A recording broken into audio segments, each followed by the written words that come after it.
Welcome back everyone to another episode of Deciding to be Indecisive with Doomepitaph. So yeah, I don't know where we left off last time. It's been a week since I last played. So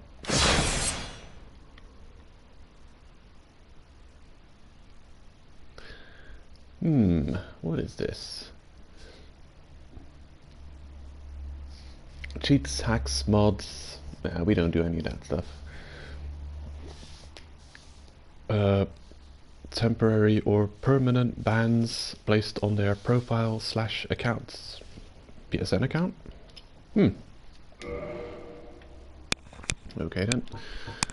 Not worried about that. So we're gonna load into a character. We're in the catacombs on Toguro. Okay. You don't know how long I'll be streaming for today. I've been talking a lot already. I've been recording a Let's Play series on a new game I've been playing. Still relatively new. Yeah, I don't know. My channel's in a weird place right now. Skeleton. I got the backstab. Boom.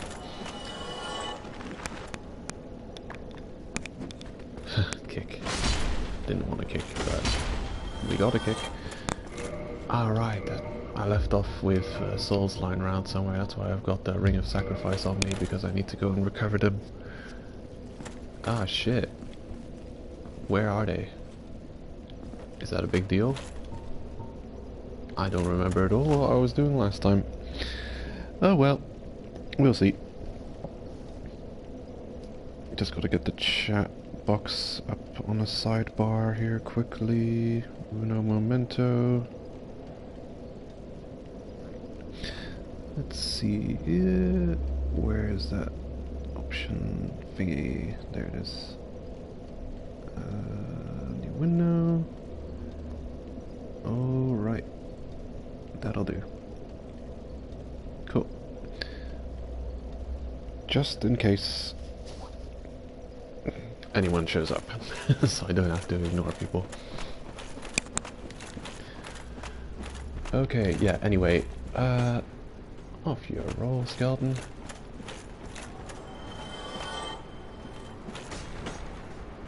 Ha, damn. You took some, you really launched yourself up there. Yeah, my channel's in a weird place right now. I've always been making just, you know, random gameplay snippets and videos on Let It Die. But I'm not playing Let It Die anymore. Well, not really. So, what to do, what to do? I'm sure people are still mostly subscribed to me for Let It Die content.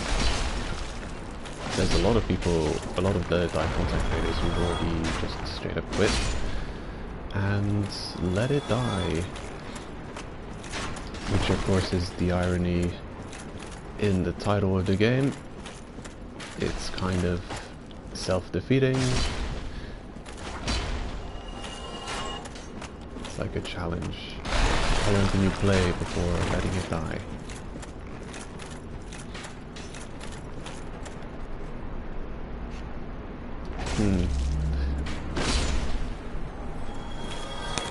Yeah, I've kind of lost my drive to make content for Let It Die.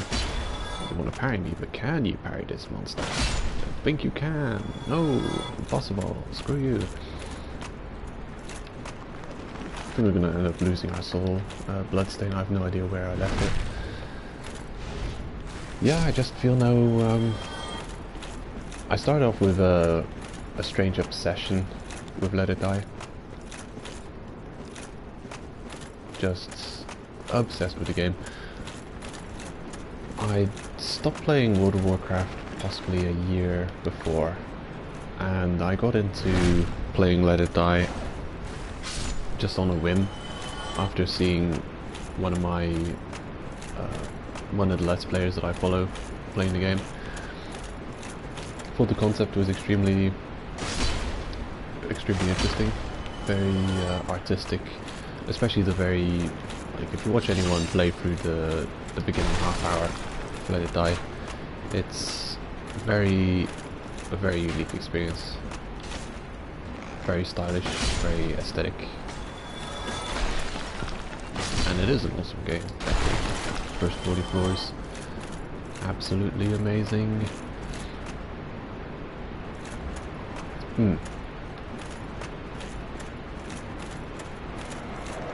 Skulls. I'm gonna get caught on a stupid skeleton. Good thing we have boys.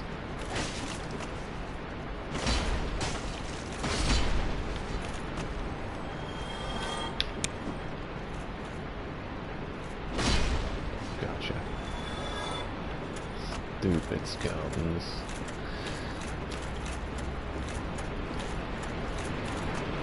Yeah. So I was really enjoying the game for a long time. It was the only game I was playing for an entire year, maybe more than a year. I wouldn't play anything else but Let It Die. Strangely addictive, exploring everything. It's the game itself is like a series of collections. You know, get all the stamps, find all the floors,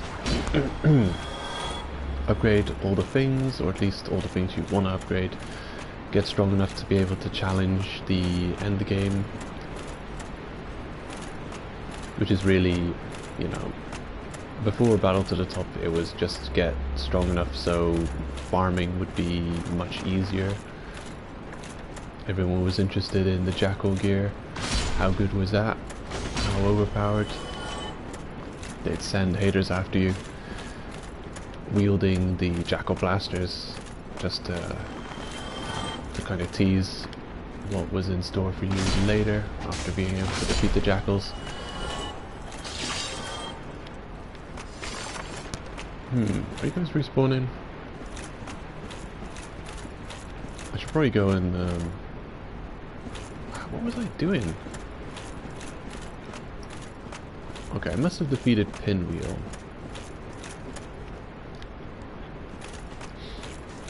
Yeah, I think I died to one of the giants. This is not a way to go. We can work from every bonfire, right? I'm going the wrong way. I'm gonna homeward back. And I'm gonna take the shortcut to Leroy and go to Pinwheel, because I'm pretty sure we died after Pinwheel. Just that bonfire just in case, take a sip of coffee. Yeah, I don't even know how I got the subscriber count that I've got for the content I'm making. I'm sure there's one or two useful videos in there. Most of it's just like random Let It Die related events and gameplay happenings.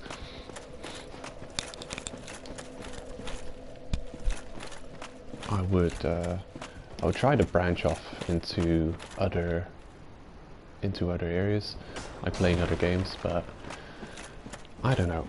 I think I understand the the level of entertainment I'm offering people isn't really up to par with the entertainment you find from a lot of channels. And it's one of those things, okay, well, there goes the ring.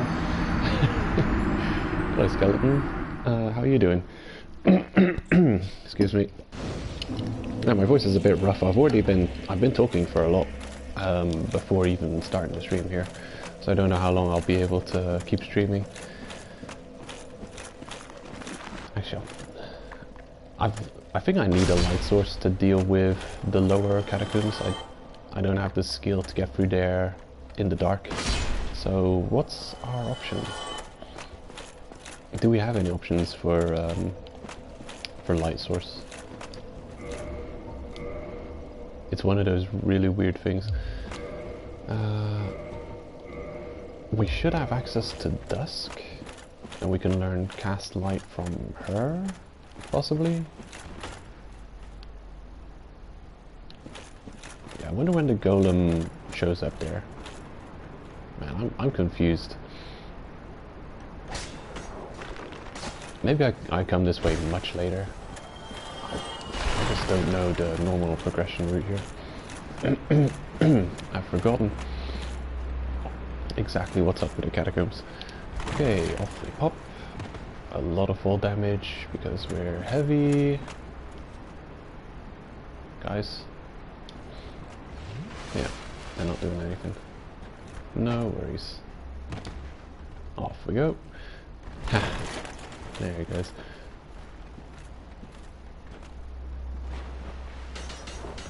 Oh, watch out. Damn you. It's quite possible the strange niche my channel fits in, covering Let It Die, is, yeah, I guess being in the spotlight for a weird reason. Oh, no. Maybe screwed. Yeah, I'm screwed. Oh, look at that. This is probably the ideal situation of what you would never want to do. Get yourself stuck in a corridor with the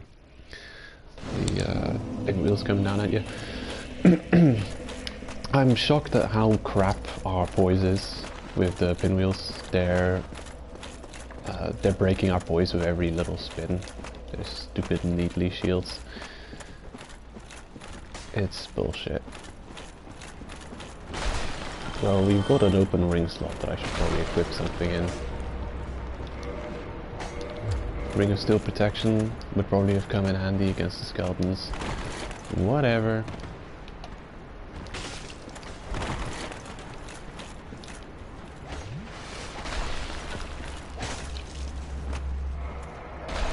Off we go.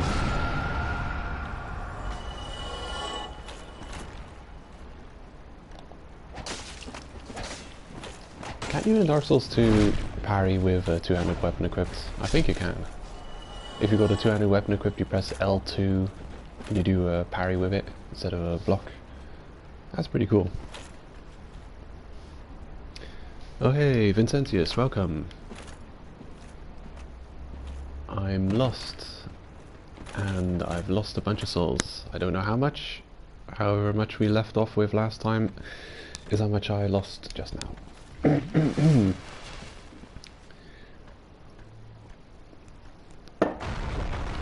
Alright, another sip of coffee. Probably should just run through here and ignore all of the pinwheels.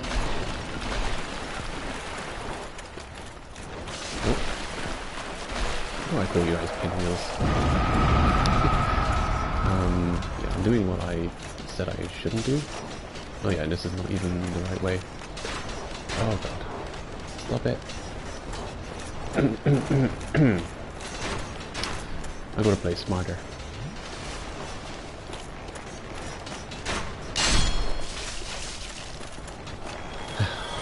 These guys. Alright, problem solved. Problem almost solved. No, problem solved. Phew. That was nasty.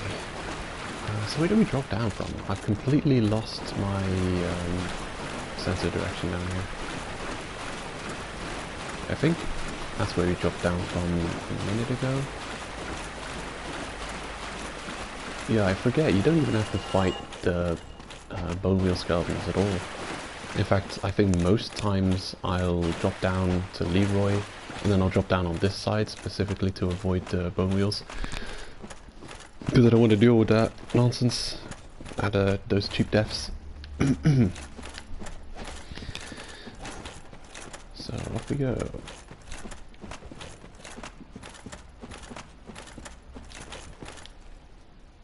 Tough enemy. Why is this upvoted? He's not tough. Good luck.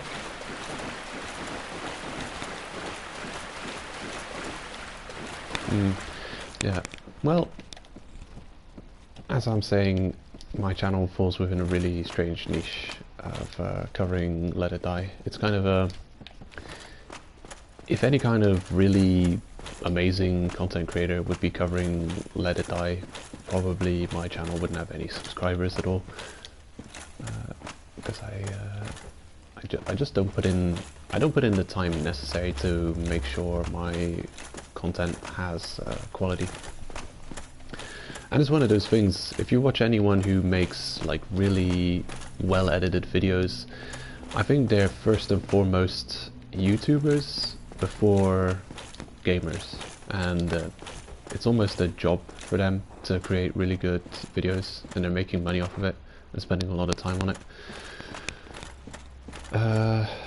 But also just the amount of time they're spending on it and the skills they have in editing good quality videos.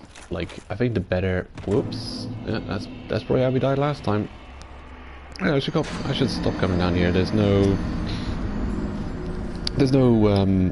chance of victory here if I don't have a light source before I go down.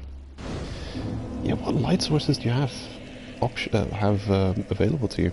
I'm just wondering.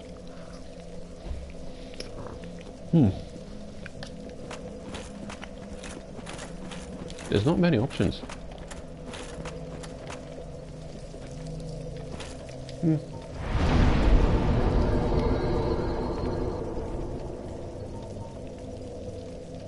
I think I'll warp to Anor Londo.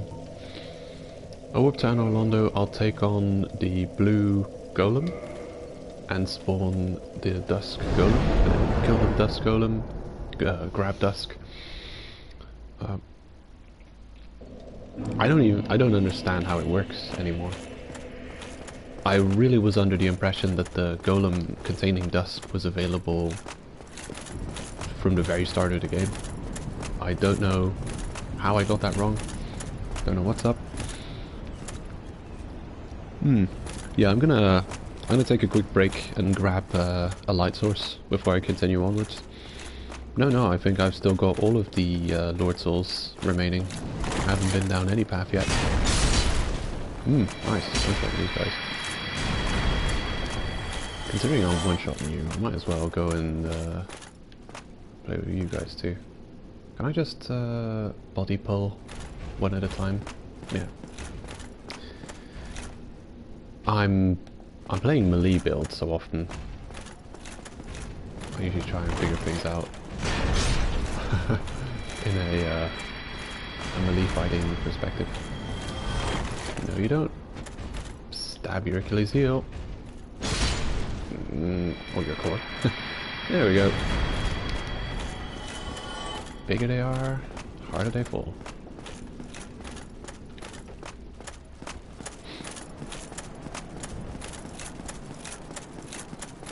Yeah, people who are really have really well edited videos, and they've I'm watching a let's play of Xenoblade Chronicles from the Twit Gamer, and I said last time I wasn't going to carry on watching, but I can't help it. He's making good content. I want to follow his let's play, at least to the point at which you know, he's getting to where I'm at in the game, which will probably take him a while. Can you believe I've already spent 140 hours in Xenoblade Chronicles 2? There's just so much to do. There's so much little side things and grinds to get sorted out. Like, one big thing is that trust, the trust with your blade weapons, getting that up. Is this not a wolf on fire? It must not be. Anyway, I might not need to get this blue golem. I think you need the blue golem to get sucked into the DLC world. Yeah, to get sucked into the past. I don't think you need it to get dusk. But since I'm here anyway, might as well. I can't munch. Oh, well, you're still alive. Never mind. Damn. Where the hell were you going? Blam. Accept. No. Whatever. Crystal sword.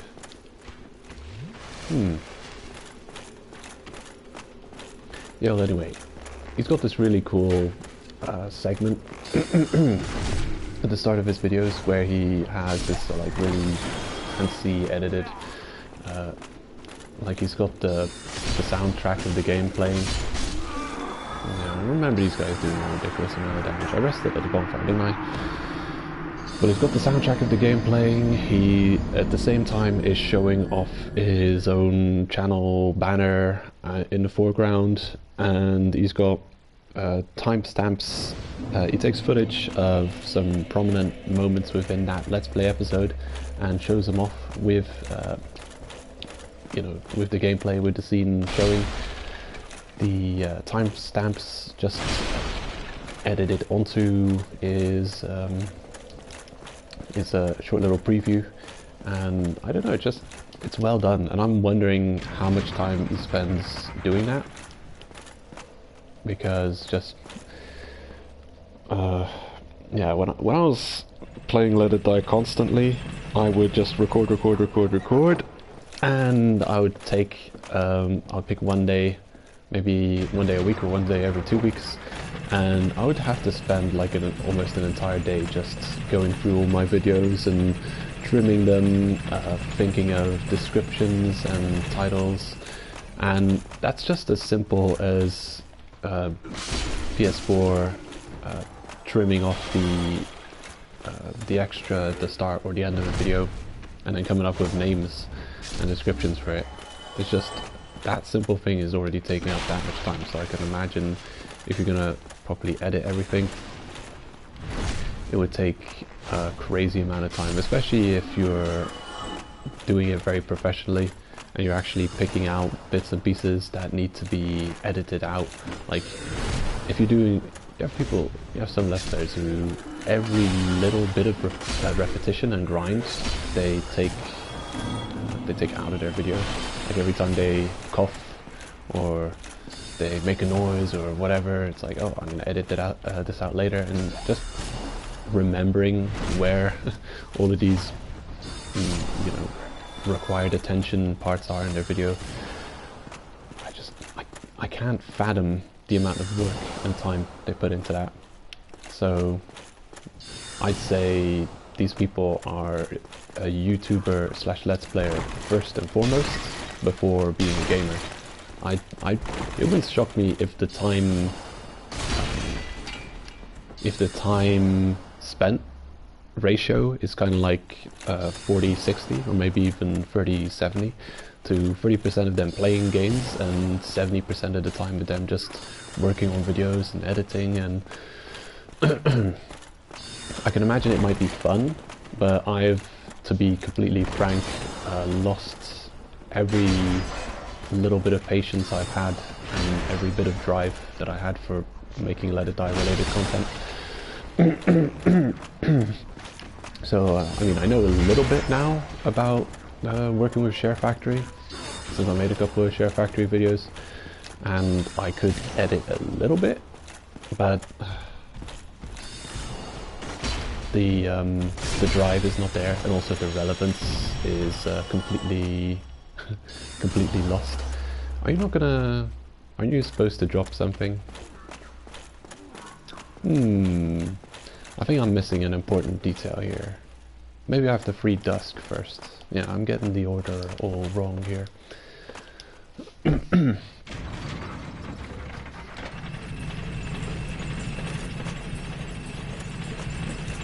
Well, yeah, if we could turn back the clock, and I know what little bit I know now about editing, very basic editing in Share Factory. If I knew this, starting off making Let It Die content, I'd probably try and put a bit more flair in my videos. But it's a weird thing. People want to see Let It Die. I've lost my drive for Let It Die, and I could put in the effort for a different game. But I'm just wondering if the effort would pay off at all. Like I don't need to be paid for creating content, but it feels kind of pointless when you're making a video that gets 10 views and you may have put an hour into creating the video, maybe 2 hours, maybe 5 hours, and yeah, it just feels kind of pointless. Where am I going now? Yeah, Farling Shrine. What's the closest place?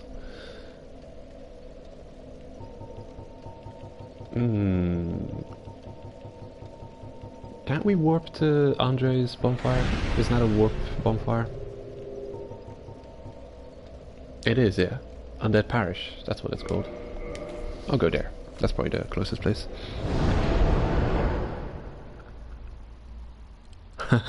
Yeah, PDL. PDL. People demand let it die. That's like the final faction. You got Dodd, Milk, Candlewolf, and then PDL at the end. I'm forgetting War Ensemble. I guess WE, CW, DOD. You can't really shorten Milk. It's a 4-letter word, so you can't really shorten it to a 3-letter abbreviation. Anyway, we've got the exact bonfire I was looking for, so let's go free dusk, shall we? Poop, yeah. Yeah, it's weird. I mean, I've already uploaded a stream, well, I don't know if it was a stream, but when I was doing the 100 plus content and I was showing every 5th floor, I already mentioned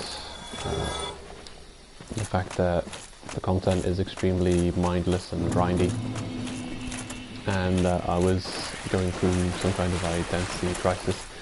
I think my channel itself is going through an identity crisis because it's kind of prominently featuring Let It Die, and I've been doing so for such a long time that if I stop now and refocus on something else, I'm kind of burying the Let It Die videos in a whole bunch of other videos, and people won't even be able to find a few bits of relatively useful videos I've got on Let It Die.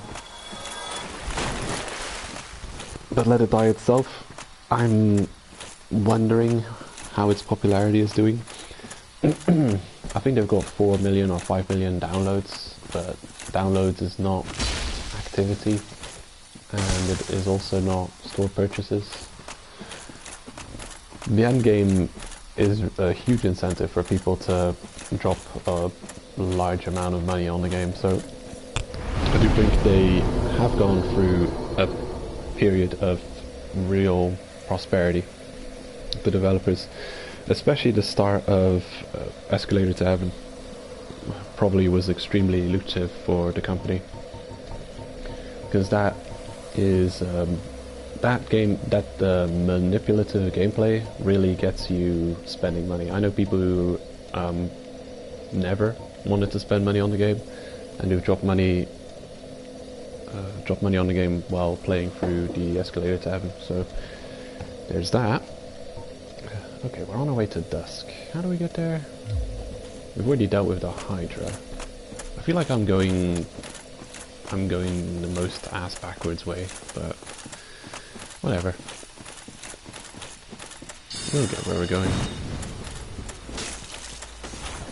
How dare you?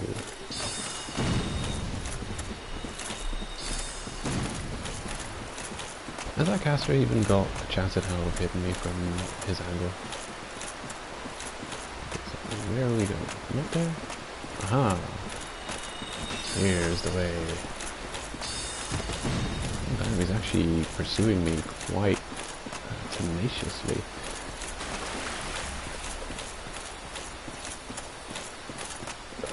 Shit. I'm stuck in the trees. Okay, I'm gonna find a way to get myself killed here, aren't I? Ah, here it is. Here's the crevice I'm looking for. This is the way. Light magic. Come to me. Give me light. Give me illumination. Hold on a minute. I'm wearing the wrong gauntlets, aren't I? Silver Knight gauntlets. Hold on. Am I able to equip the golden gauntlets without Batman? I'm not. So I do actually have to level up a little bit. And look how much I need to level up. 60.4 at 120. What's up with that? I think I need one more level or two more levels. I'm going to grind out the forest now that we're here anyway for a little bit. Just to get that 1 or 2 extra levels I need to be able to not roll with the full set of golden gear. I know you can hardly see it, and the fashion is almost complete, but it feels lacking in authenticity to not be wearing the entire set. Lucille, yeah. We could go anywhere, honestly. I mean, suggest a zone you want to see me play through. I'm open to going anywhere. Right now, I'm just sorting out a light source, so we can carry on in the lower catacombs if I have to. Oh my god. Is it really? Oh, there it is. Aha, I see you. You know, he probably was here last time, but I forgot that you have to go all the way over here to find him. Oh, where's this? Before we fight, give me a second. Rusted iron ring. Sweet. But also we're overweight. Help. We can probably one-shot him, I don't know why I'm so cautious. Blam! And she pops right out. It is funny how the people stuck in crystals really show up in the character model of the golems themselves. They're not like the largest crystal on their back. So, 'tis thou who rescueth me. Most gracious, I am deeply obliged. I am Dusk of Ulyssil. I cometh from an age long before thine. I cannot stay here for long. So, before I disappear, allow me to ask one thing. My home, Ulyssil, is the home of ancient sorceries. My hope is to pass this profound knowledge to thee, with thine approval. Would this be of assistance to thee? My heartfelt thanks. I am pleased beyond words. Then I shout, engrave my signature. If thou art in need, pray summon me from my signature. It seems that my time is done. May the great flames guide thee.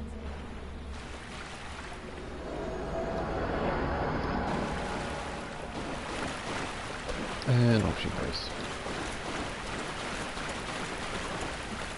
Yeah, I may have just been mistaken earlier. I do think she shows up from the very start. I think you have to get through the Hydra. I don't know if you need to reload your world, like putting out the game and then getting back in. I do think she's available from early on because I've got this idea of Inception.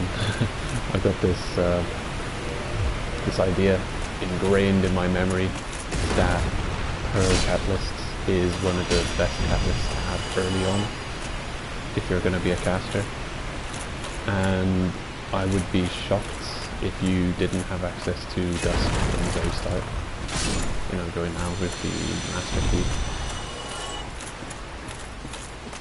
So I probably was just stupid enough to not go all the way and see that the golem is hiding behind the corner there. This is kind of a rare NPC summon. Like, we don't have to be in human form. I don't know if it was always like this from the very first build of the game. They didn't have to be human to summon her. But she's also not here to fight with you, she's just a vendor. I am Dusk of Ulyssil. It is an honor to see thee again. I shall follow thine wishes. proper bow. I guess if you're on a female character, you might want to pick up proper bow if you're doing any kind of co-op or PvP. Hidden weapon, hidden body, cast light. You need 14 intelligence for that nonsense? That's unfortunate. Lucille Ivory Catalyst. Best catalyst in the game for low stats casting.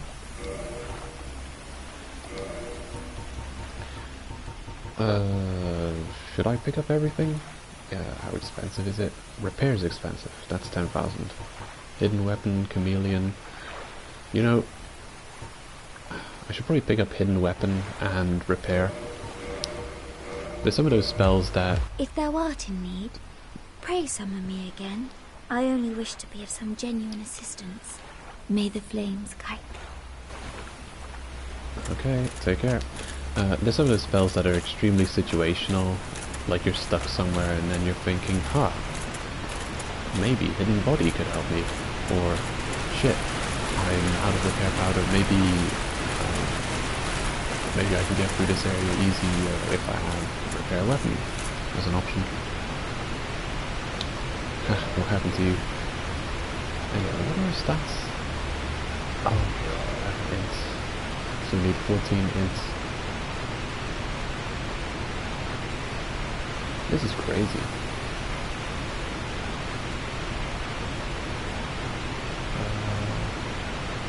Oh, now I remember. I was just thinking, I can't believe that there's a stat requirement linked to progression somewhere in the game.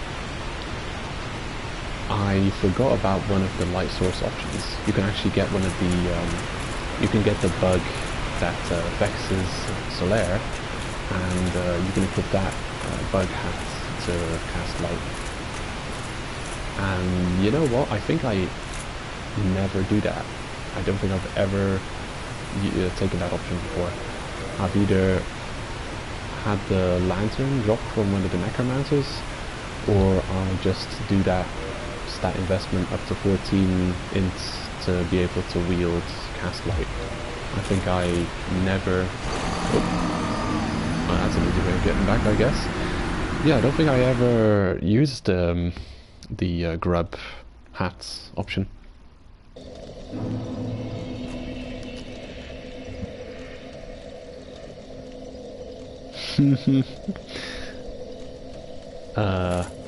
Yeah, of course. I do sometimes feel like there's a hungry goblin in my stomach who's asking to be fed. Let's see, what else should I equip here? Don't need that ray anymore. Ring of Steel Protection, why not? Yeah, I'm gonna level up a little bit here. Just equip the right combination of items here. Okay, where the hell? Shield, shield, shield. Damn. Got too much items on me again. Could equip something. Cool. That'll do. Back to our old build. I think we're good. Do I have magic spellstone plate? You know, if we're gonna get killed by something, it's probably gonna be the caster, so I might as well equip the spellstone plate ring.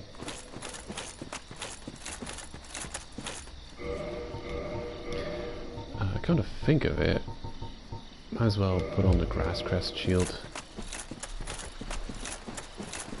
Any kind of extra stamina recovery will speed up these runs.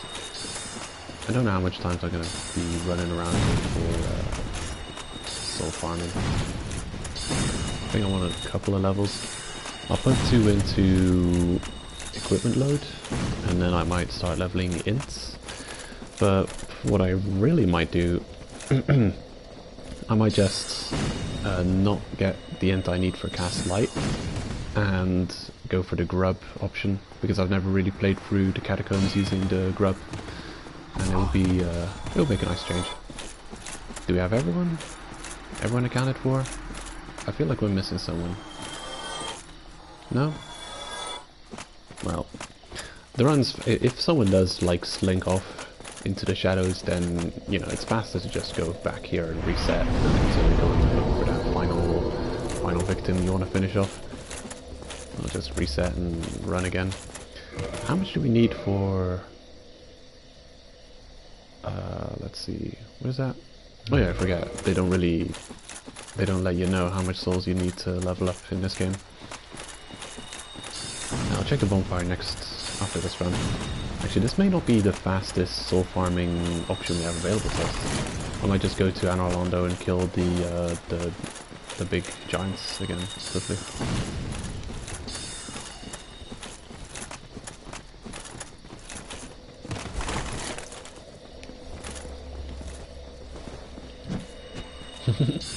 Stop doing that.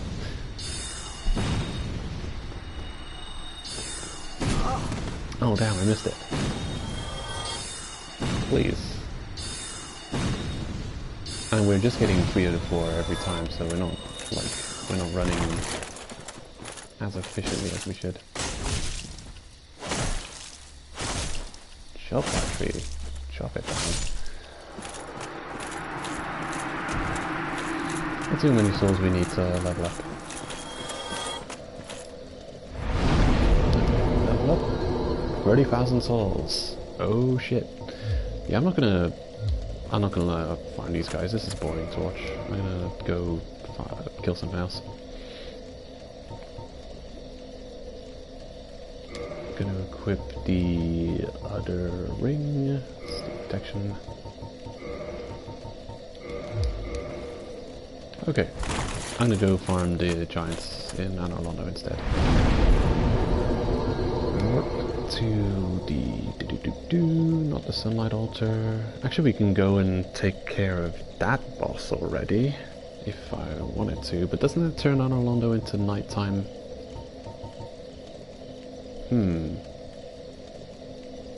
No, it shouldn't, right? Do you know, Vincentius, if killing Snake Boy turns Anor Londo into nighttime? Because I don't want to farm at night. I don't like the atmosphere. I'm already going to go to the Chamber of the Princess.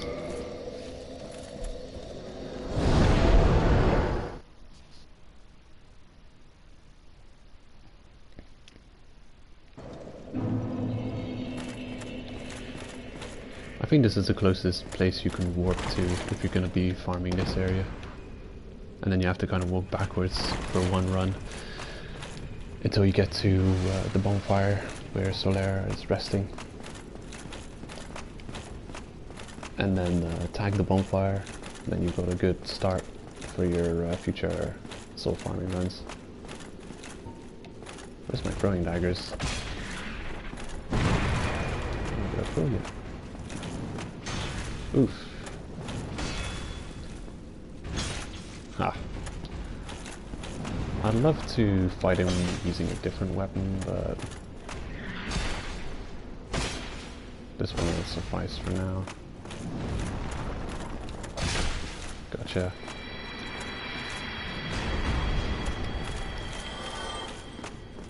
$3,000 for him. Actually, I vaguely remember farming from this point. Huh.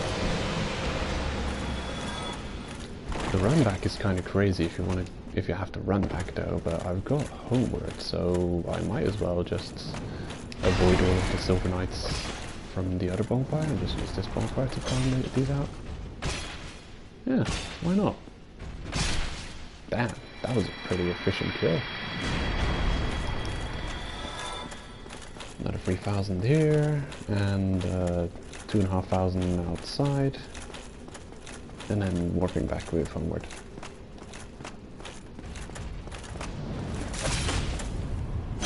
I like that exchange. Oh yeah.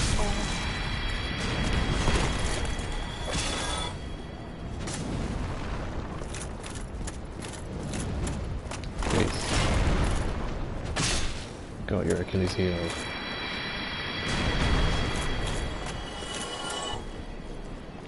And done.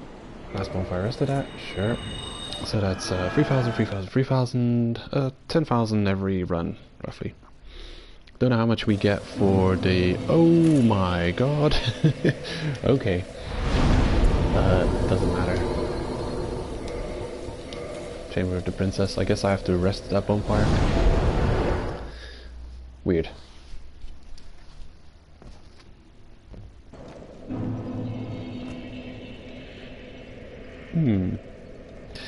I'm listening to relaxing jazz bossa nova music radio, 24/7 chill out piano and guitar music.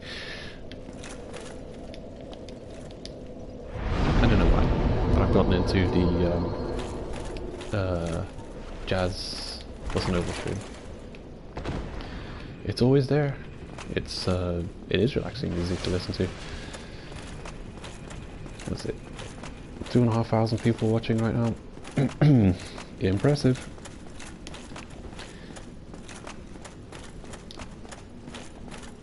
Yeah, it's either that or whoop, watch out. Jazz hop, lo-fi, chill.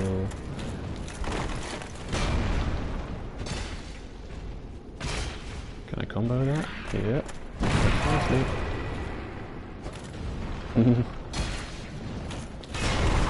Damn you. Got him.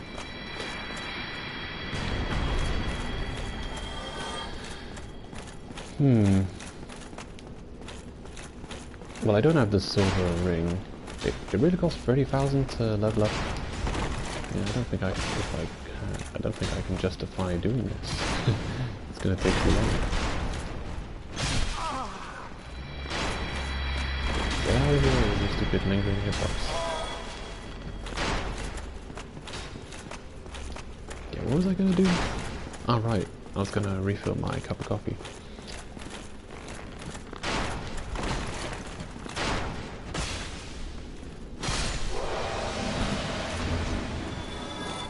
Another 1,500 souls here.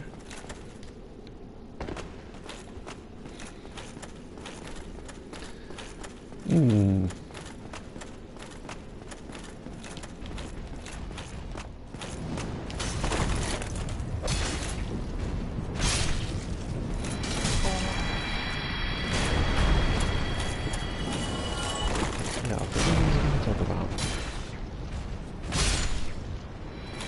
Sure, it was something very important. Anyway, yeah, I can't really justify sitting here and grinding souls. So I'll just live with the other gauntlets for now. I'm sure I'll pick up 30,000 souls somewhere. Yeah, I'm not gonna level up int. I'm gonna use the maggot to light my way instead. Let's see. Level up once. In what are we leveling up here? Endurance, that's the one. I don't know, that might be enough already. I'm gonna quickly check. Put back on the sword. This is the gear I would normally be wearing. That's right. Yep, one level is enough. It's fine. We're good.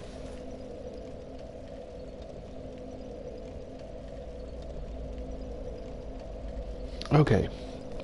I'm gonna get a quick coffee refill, and then we'll be continuing onwards. Did you have a recommendation? Do you want me to go any specific route, Laurentius? If not, I'll just go wherever. We can't really go further in the catacombs without the maggot. I've opened up the shortcut through Covenants of the Chaos Covenant, so I can save Solaire. I guess I'll just go down into the fire area first. Do that.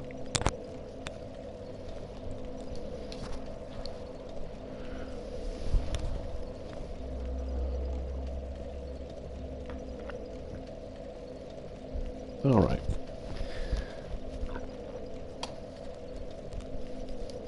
We're definitely going to do the DLC at some point. Don't know if it's going to be today or next week or the week after or next month. We'll see it at some point. I don't want to go in there too late, like endgame, but I guess you could say we are almost endgame. Dark Souls 1 is like an exceptionally short game if you look at it. Where are you going to warp to? Did I say I was going to venture into the Hollow as well? Now that we have warping. Could do that.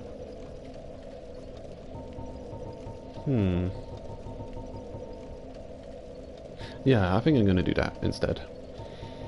So we're going to go down to the Daughters of Chaos. That's, I believe, the closest bonfire to get to the Hollow for us right now.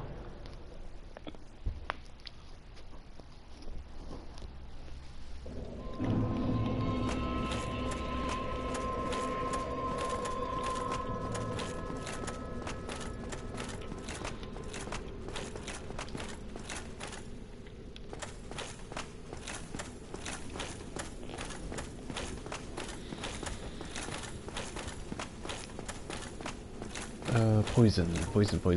Gotta worry about poison. Guess I'll equip one of these poison removing moss clumps.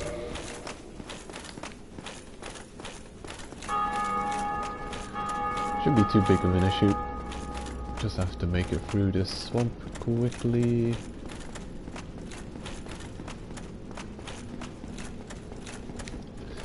Hold your horses. Have I spoken to... I don't know if I've spoken to Siegfried? Siegmeyer? It's Siegmeyer, isn't it? Yeah, Siegmeyer. That's the one. If I don't see him in the swamp here, I'm gonna have to...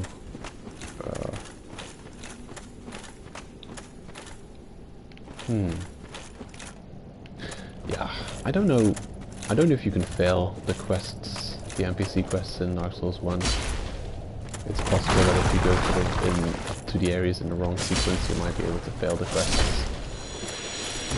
I don't know, I don't remember. That's fine. Oh, apparently you can.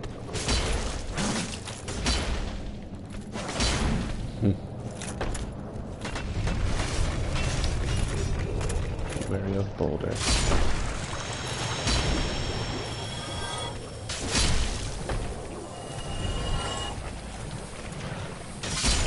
Why is there no friendly fire on you? Buddy?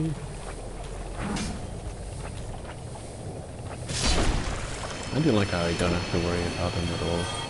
The damage is inconsequential.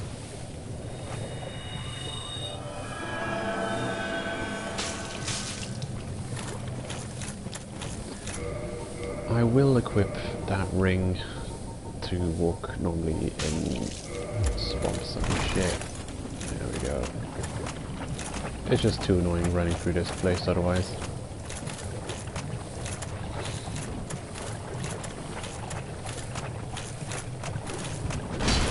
Yeah, I don't know, maybe you can do his quests after you've already visited zones. Maybe it allows you to revisit areas. I know that this is one of the points where you'll show up next to one of these pillars. I think the furthest pillar there, and then he's like, hey, there's nasty poison down here, can you help? Then you give him one of those purple moss clumps and it heals his poison. I think it's here that he shows up.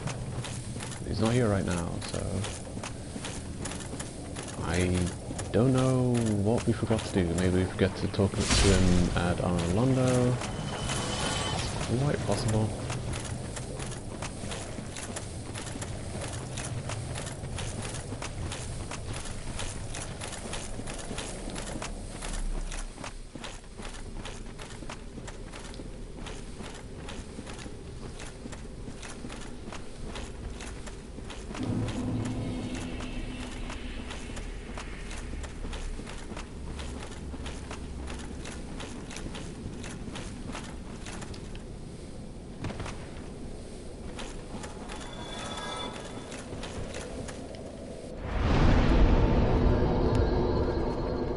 Actually, now that we have the right of kindling, I might as well just kindle this bonfire now that we're here.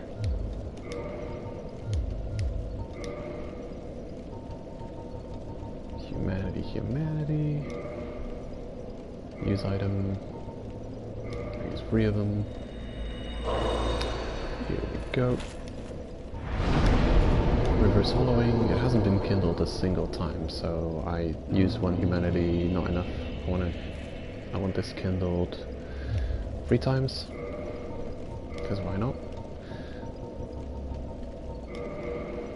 At a certain point, you have enough humanity that you can kindle all the bonfires you feel like to whatever level. And the kindling persists through new game cycles. So what you really want to do is revisit the bonfires leading up to the longest combat between bonfires and make sure to kindle them as much as you want them kindled. I tend to forget which those bonfires are, but there's a couple of bonfires that really are useful being kindled. The one next to Andre is actually a couple of the bonfires that you see in the Undead Berg are good ones to kindle. A good choice, because there's a lot of long combat stretches. Actually, I want you to die. Die, please. Thank you. I have no idea I have no idea where all of the ladders and all of the things are in the hollow.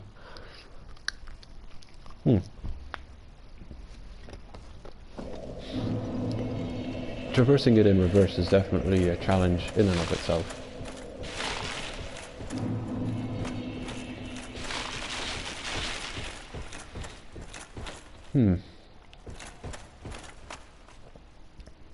That looks like a place we can go. Yeah, I'm probably going to find almost none of the crystal lizards here. I'm a really big noob when it comes to this area. Absolutely terrible.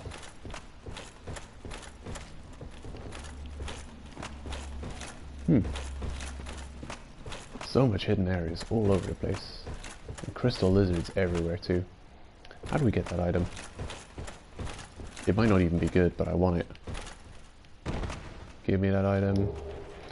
Red Titanite chunk. Yeah. Don't think I have to be excited about that. Nothing to it.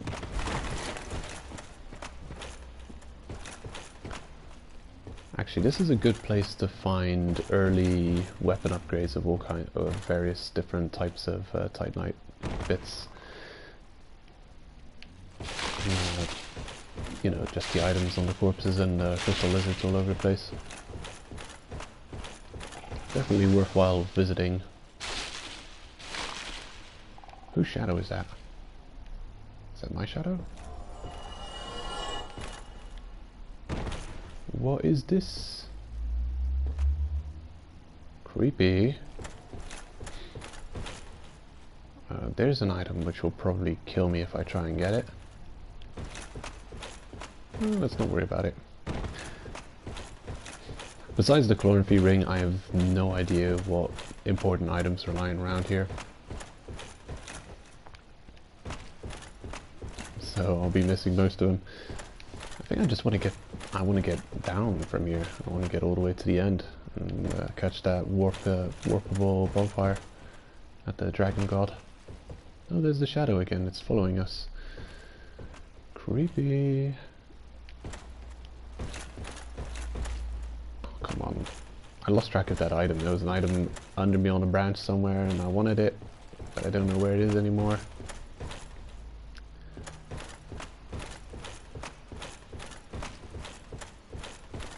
No, I've lost it. Oh well.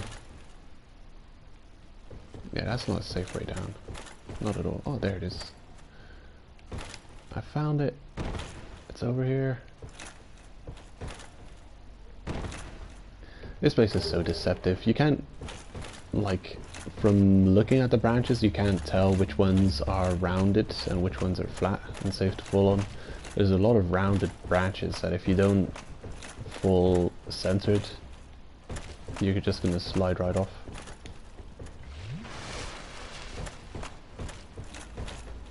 Hmm. Yeah, that's death down there. Did I mess up by... Ooh, yeah, I may have messed... Ah, shit. This is a trap. Ugh. Whew. Nah, made it back up. Okay, that's the way. Oh. Phew. Item. Give me red titanite chunk. Nothing important. Actually, since these guys don't do physical damage, I'm quickly gonna trade off my gear to the highest curse resistance I can find. 19 for the crimson waistcloth. 29 for the bloodstained skirt. It seems like Anastasia. Is it Anastasia? Ooh, I forget. Who's this from? Firekeeper, unnamed Firekeeper. Oh yeah, the Firekeeper's items are extremely curse resistant. I guess that's one reason you would let what's his face, Lautrec.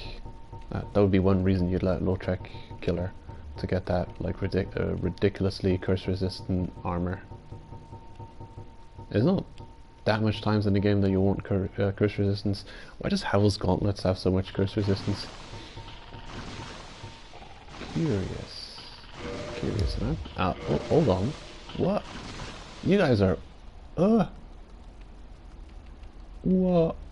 This guy's getting angles on me. Are you seeing that? He can almost hit me with his cursed spit. What the... Oh man, that's crazy. I gotta pick up the pace. Okay, 22 curse resistance on Havel. 35. Yeah, actually I'm surprised how much curse resistance Havel has. Wonder why. Anyway, I'm glad they just can't reach me. Woof, nice jump.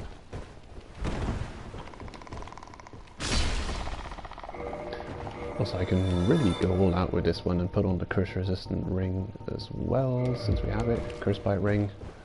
Look at that curse resistance. And since we're so light, we can put on the blood shield for even higher curse resistance. Also, yeah, just try and curse me. Huh. Yeah, I think we can just live in their curse breath now. I'm gonna see if I stand in there. Yeah? I think I'd have to fight multiple curse lizards to get cursed now. We have got that much curse resistance. Unbeatable amount of curse resistance. Now when you get here, there is a ladder to get back up. Here's the ladder downward, very hidden in one of the cracks here at the base of this, the roots of this tree. I know there's a ladder to the side somewhere as well to get back up. Not easy to spot, but it's around here somewhere.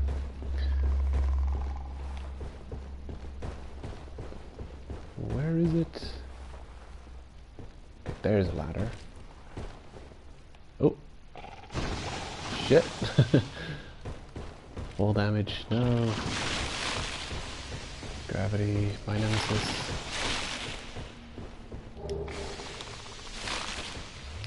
Whew. Okay, we're good. This is a player who got cursed. Poor guy. Am I misremembering things? Is the ladder down here somewhere? All I can say is, anyone watching, you're lucky. You don't have to watch me try and get out of the hollow without warping, because that would probably be torture. Especially since I've completely forgotten how to get out of here. I I've never put much time into figuring out this area. It's just too much of a nonsense place.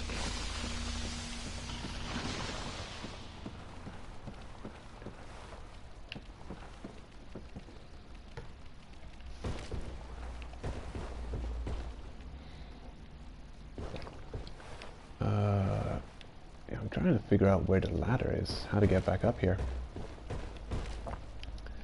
Maybe I'm just misremembering it. I'm keeping an eye out for... Oh, there it is. Okay, here. We got it. So I've been... Oh! Okay, we're alive. I've been running around that area counterclockwise looking for the ladder, while it's on the opposite side of the roots there, in such an angle that we couldn't see it while approaching from a counterclockwise perspective. Going over it clockwise though, it's very very prominent. So I'll run the other way now, and you can see it clearly against the backgrounds of the white root there. Yeah. So here's the way to get back up from this point. I'm only going to show off this one segment of how to get back up, because this is the... I don't know, this might be one that people would overlook. And there's another ladder up, take you all the way over there, and at that point you can start traversing the routes back. I'm just going to check. I'm just going to check here, since we can slide back down once we're done, and see if there's nothing worth picking up over here.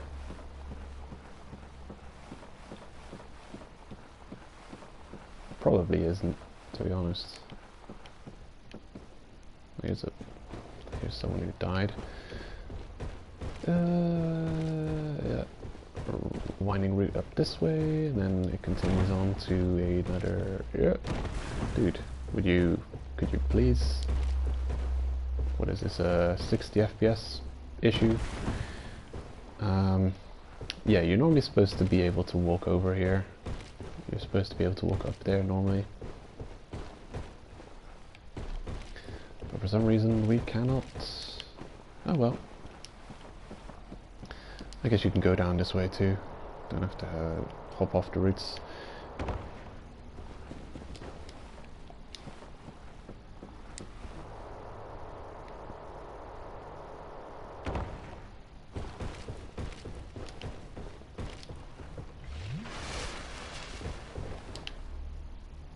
Oh, hello. I don't remember this. Blue Titanite chunk. Nice. How have you guys not suicided yet? Just scurrying around here like you're not miles high, about to fall to your death with every step you take.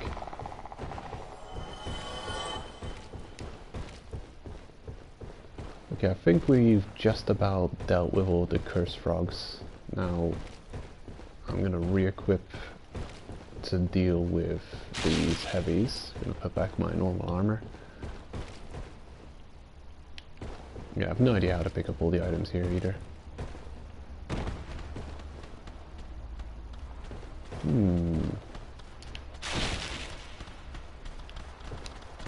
Well, missed that one. I hope none of these cursed frogs are still alive. I hope they're all corpses. I'm gonna try and pick up that item. I'm curious as to what it is now. Come on. Platforming. Aha! Titanite chunk. Actually worthwhile. Okay, go ahead and re-equip my old gear. Golem.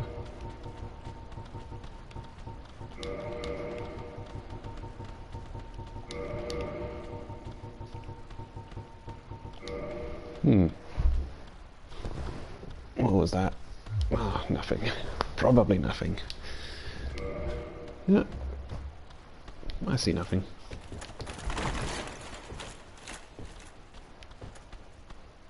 Ah, there they are.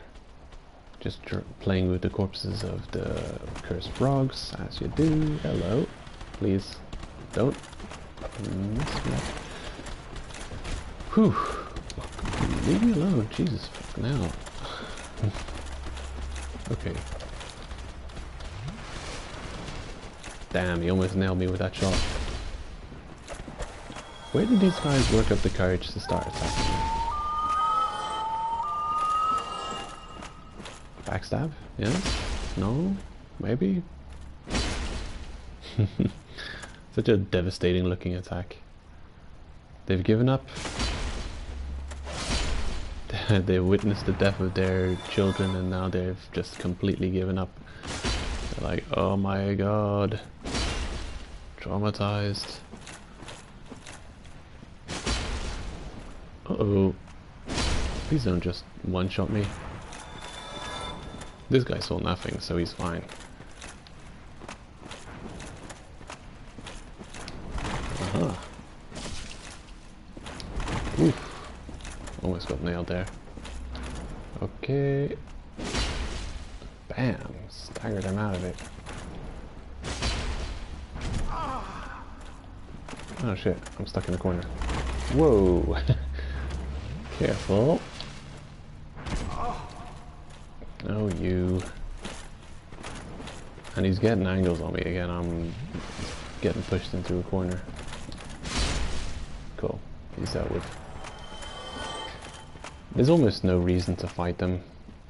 They're more hassle than they're worth for the amount of souls you get.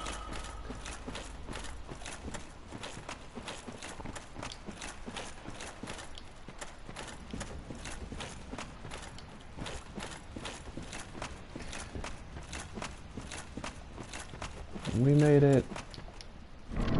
First gray light into one of the most beautiful areas in the game, the Ash Lake.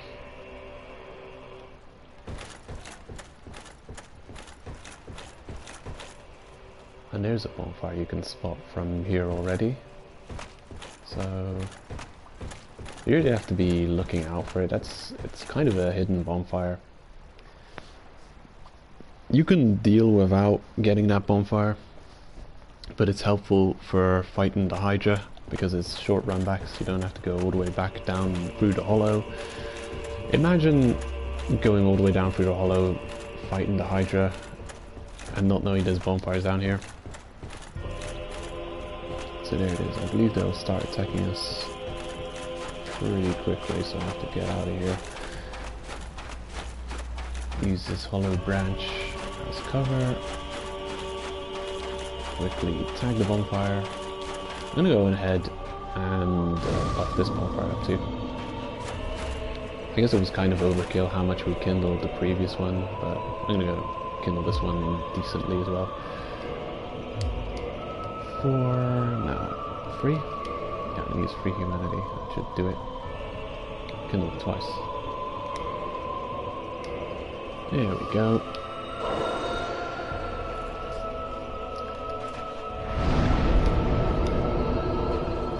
I don't make people invade around here, so we can stay human. Doesn't really matter.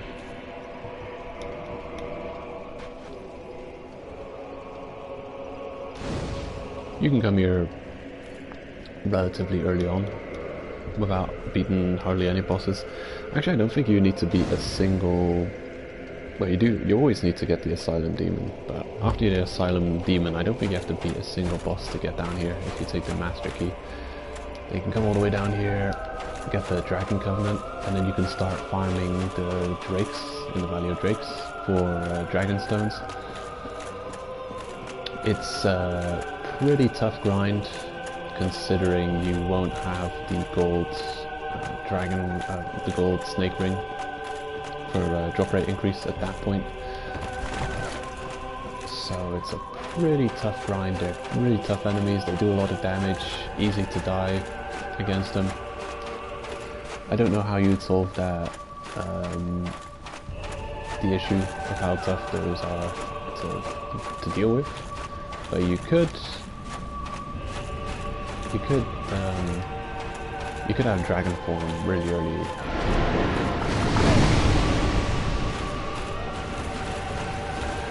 Okay, I have no idea where the water ends here. Oh, there it is. We found it. We found the exit.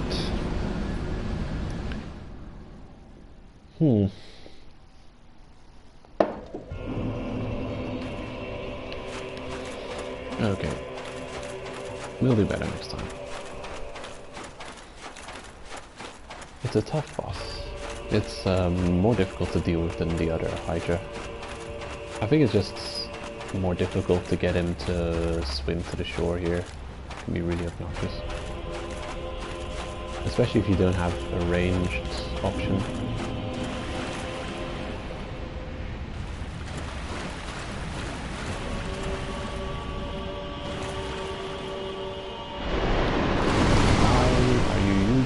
Range attack when I'm in melee range. Are you crazy?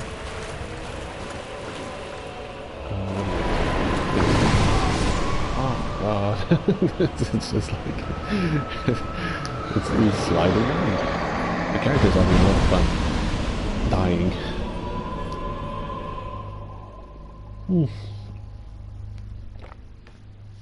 Don't know if I'm going to be able to deal with him with this specific build. We're not maxed out for damage. It's probably going to be more hassle than it's worth. Don't know exactly what you get for killing him. There's a bunch of dragon stones lying around here, and I think you get one for killing him as well. Not worth the effort, if you ask me.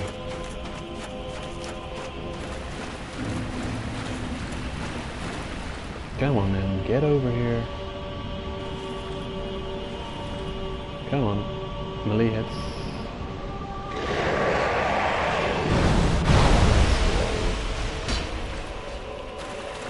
Oh, okay. I'm messing up my camera severely. Let's try again. Cool. Clean low.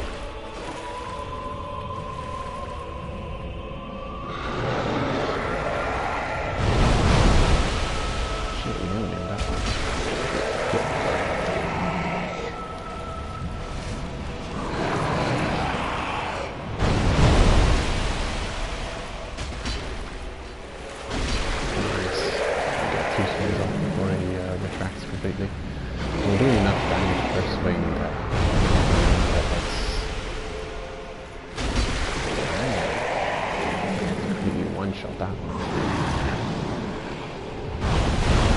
Alright. Easy enough, I'd say. Easy enough. I think the one on the right is at a good angle to hit. Don't you spit at me. What's this going on? What is over here? Whoa, weird.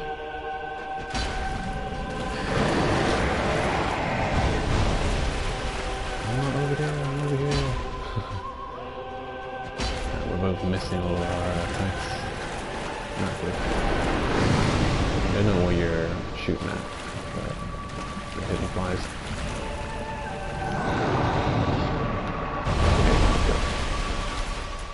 Oh man, the movement of the heads is just astounding. I think we've dealt with 2 dragon scales and 10,000 resources.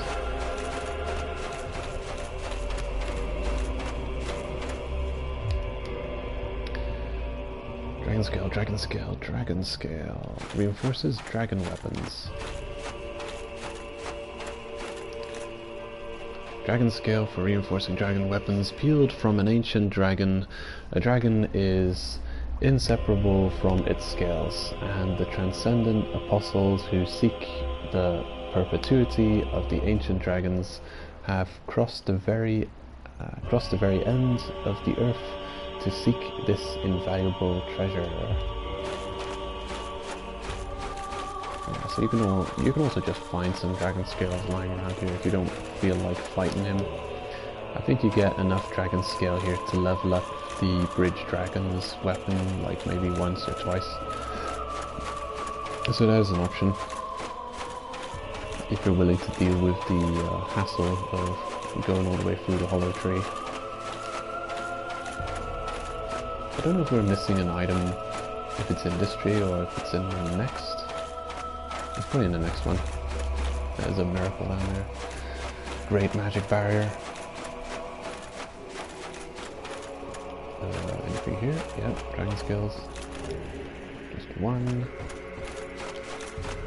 I don't know if there's any more lying around on this beach, but there's definitely one on the other side.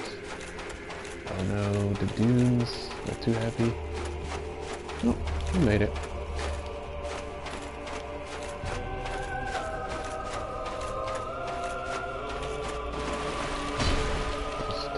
Just set this cloister.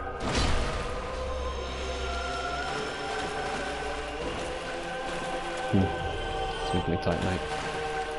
I guess this is a early Twinkling Titanite farming spot. It's a very early farming spot. You have to be lucky with the drops though. And it's not the best Twinkling Titanite farming spot. If you want to farm just Twinkling Titanite, I think you're better off dealing with Sea Scaleless and farming out the cloisters just before the frost run there. But it's not bad that these two are available here. Kind of an early Twinkling Titan farming spot. You gain access to so much if you have the Master Key. The Valley of the Drakes and the Blighttown lead to so much decent areas going on. The Dragon Scale, what's that line in the water there? What is that? Oh, it's a corpse. No. So the scales on the corpse. Man, can't they have items just lying somewhere? Does it always have to have a corpse attached to it? What a weird rule.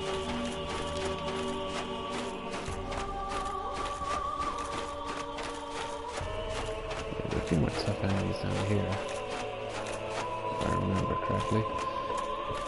Oh no, there's a curse fight. Oh shit. I don't have time to change my equips. Or do I? Yeah, I'm not going to slack on this. It takes me a minute to re-equip for curse resistance. And it beats getting cursed, although, you know, it's easy enough to get back. Dingy stuff. No, I got way too much items in my inventory here. I should probably clean it out at some point. Damn it.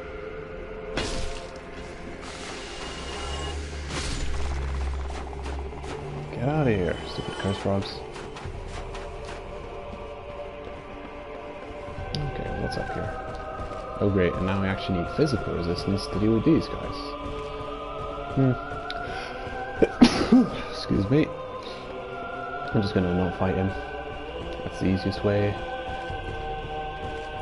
See, to equip, re-equip, and re-equip over and over. Upvoting that message, very important. Oh, you can go up there from the outside? Oh, yeah, interesting.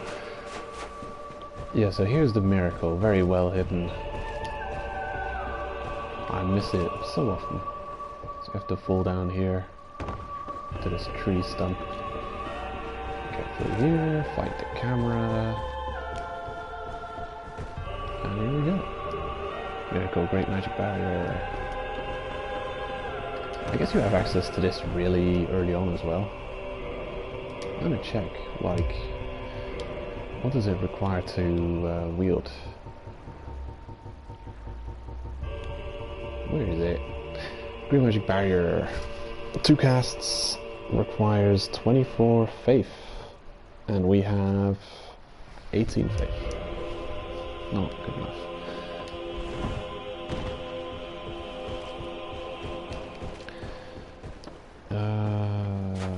Actually, I'll quickly recheck that spell, see what it does.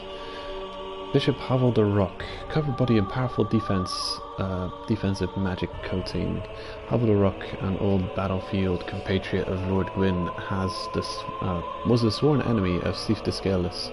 He despised magic and made certain to devise means of counteraction. Great magic barrier. I'm wondering if there's anyone who that would be useful against. Possibly Gwendolyn? Yeah, could be useful against Gwendolyn.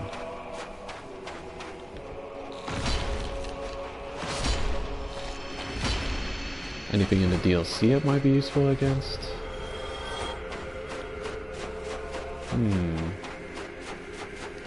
Maybe in Ulusil Township?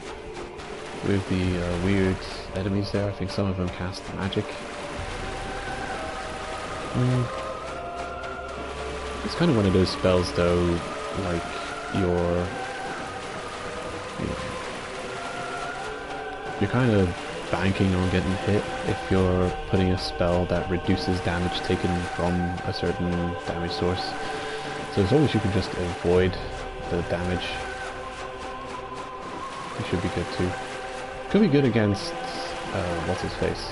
Manus, eventually. Yeah, I might want to level up Faith a little bit, just so we have access to that great magic barrier. Ooh, look at that. Majestic.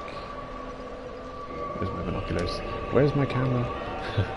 I'm gonna be a tourist. Take all the pictures. Let's have a look at you. Ooh. That face looks weird. It's such a giant dragon and he's got this tiny face. He's alive though. And there's branches coming off of him. Are you turning into a tree? You're turning into an arch tree, aren't you? That's where all these trees came from. They're dragons. And they live forever, but then they turn into a tree. And you can cut down trees, and then they don't live forever. Enters a covenant. And I'm not going to abandon my old covenant because it's going to count as sinning again. And people are going to come over here and punish me.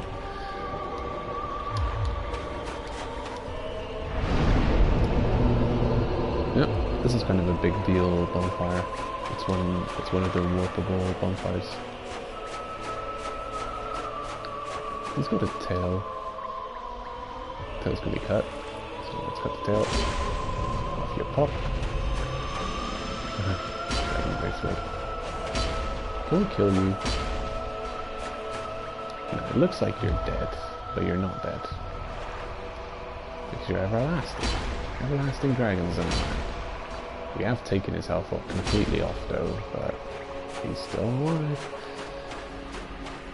Anyway, that's a pretty strong weapon.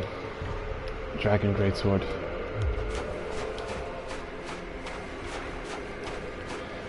I'm not a big fan of any of the dragon weapons in this game. I don't know why. I think the look is just too weird. They look like just slabs of stone, very crude design. And sometimes I don't mind crudely designed weapons. You know, if their usefulness is apparent. Like the Dragon Tooth is also relatively crude, but it doesn't have attacks that waste tons of its durability on use. So sure, it doesn't have as much,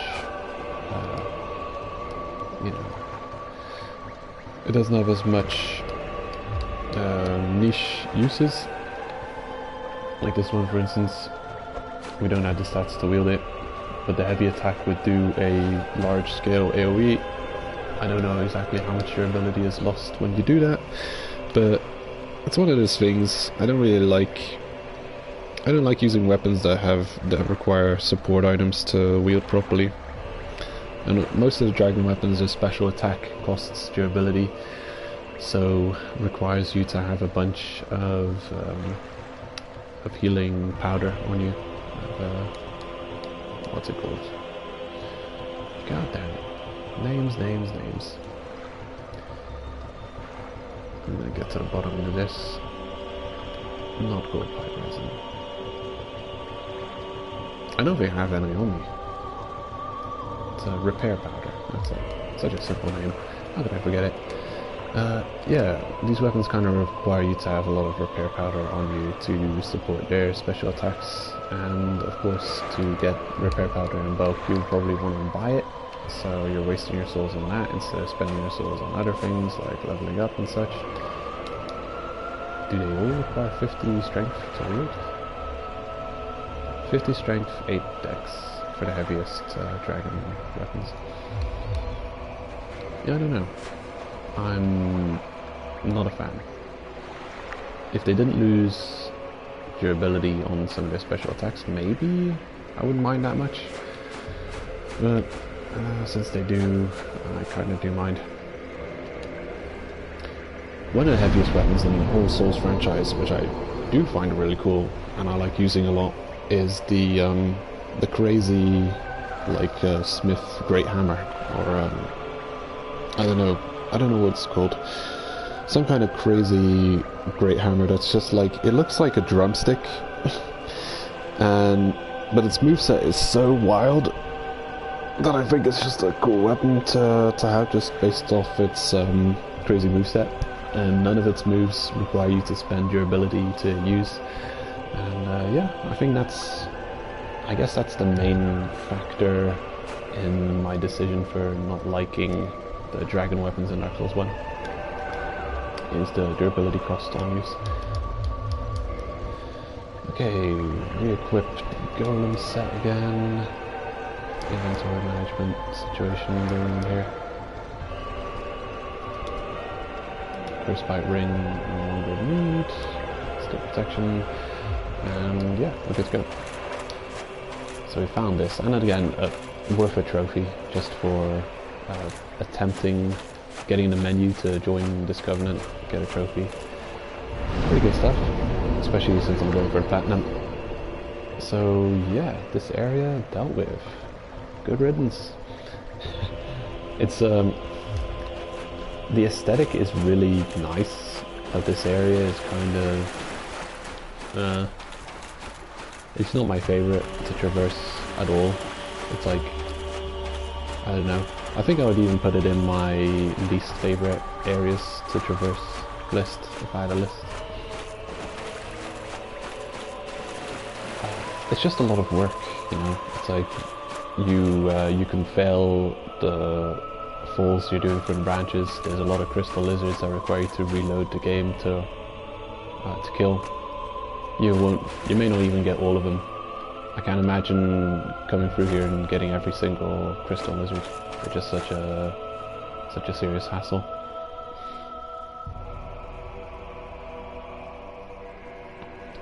This is beautiful and all, but it doesn't make much sense, because what is that above us? It looks like clouds or a mist, fog or something, but it's supposed to be a poison marsh up there with a flamey spider guarding it. So I don't see how that's supported by the clouds. It is a beautiful area though. I think I'll take a few screenshots. Gonna get rid of that HUD first. HUD, get out of here.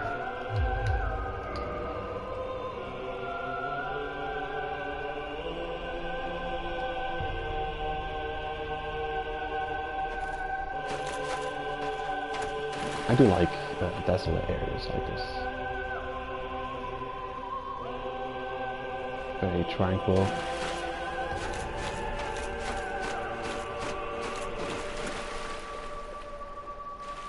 Come to think of it, I have to play through Shadow of the Colossus Remastered at some point and get all the trophies for that. That game puts you in a really unique state of mind. The game's just so empty and desolate, and the scale of the world is so large, and you're running through there like, it's almost like you're in Gulliver's Travels or something. It's like you're an ant in a world of giants. Just, you know, I guess the game gives you a sense of awe, like nothing else. You just running around admiring how insignificant you are in the grand scheme of the world itself. And you also, the game does, like, within its story, tell you in multiple ways that you're like powerless. Like you've lost the love of your life, and you want to bring her back. You probably couldn't do anything about her fate, so now you're putting your fate in the hands of a greater, a divine being, whose intentions you can't discern whether they're good or bad. And yeah, you can venture off into the great unknown. It's like, I don't know, it's like being dropped into a sea and drowning in a vast sea of powers beyond your comprehension. I think we've seen everything we've got to see here. You can absolutely take this guy down to 0 health, and he doesn't care because he's everlasting, can't kill it. What's the next area we're going to go to?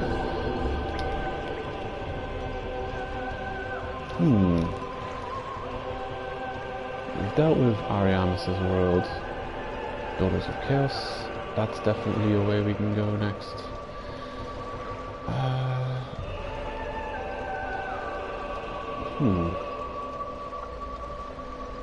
Actually, I think you have to deal with the Dusk Golem before the Blue Golem in the Duke's Archives drops the key. So I'm not sure if I should go get the key. We still have to clear Duke's Archives, so I'd be surprised if I forget to kill the Golem as we're going through the Duke's Archives.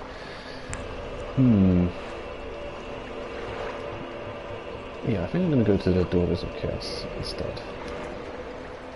I'll do Duke's Archives later.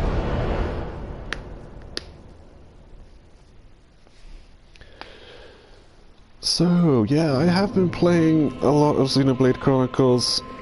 Nothing of Let It Die, and I've started playing Outworld as well. Not Outworld, Outward. That's what I've been playing. So, it's a cool game.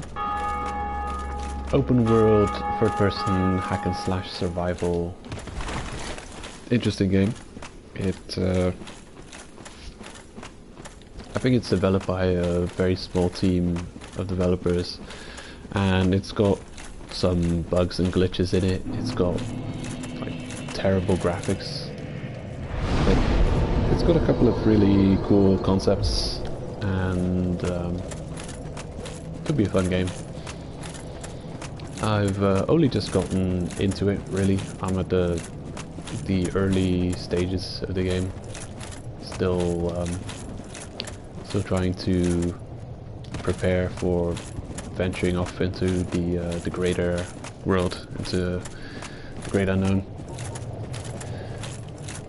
Okay, have we rested at the bonfire? I think so. I think we're ready to carry on. Anyway, the next bonfire is relatively safe to reach. Get the hell out of here. Eggheads. Don't need you.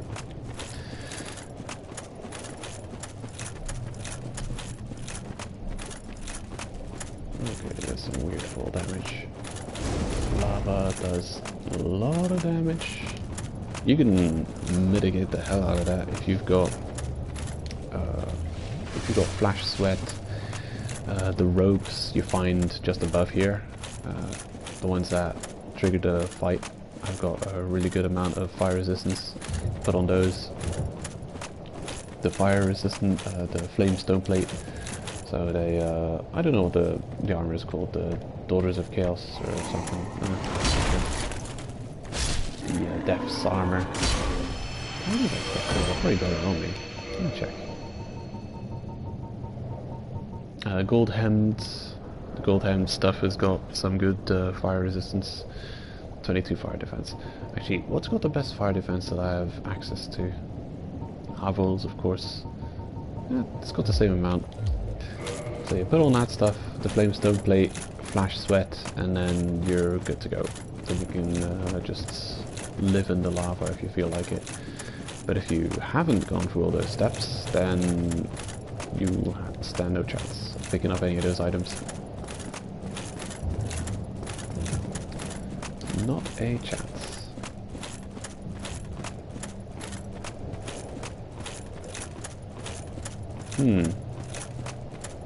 We haven't seen Kirk.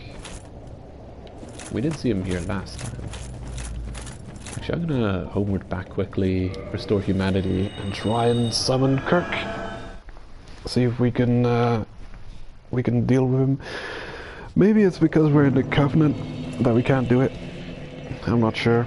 Don't remember exactly the triggers for getting him, but I'm gonna try nonetheless. Use one humanity. Well, yeah. Anyway, I've been recording some Let's Play episodes for Outward, so those are going to be uploaded relatively soon. Might even put one up today. Not sure if anyone's interested in seeing that, but I am going to record my playthrough of Outward. I might play on multiple characters, so I can play through the game whenever I'm not recording Let's Play.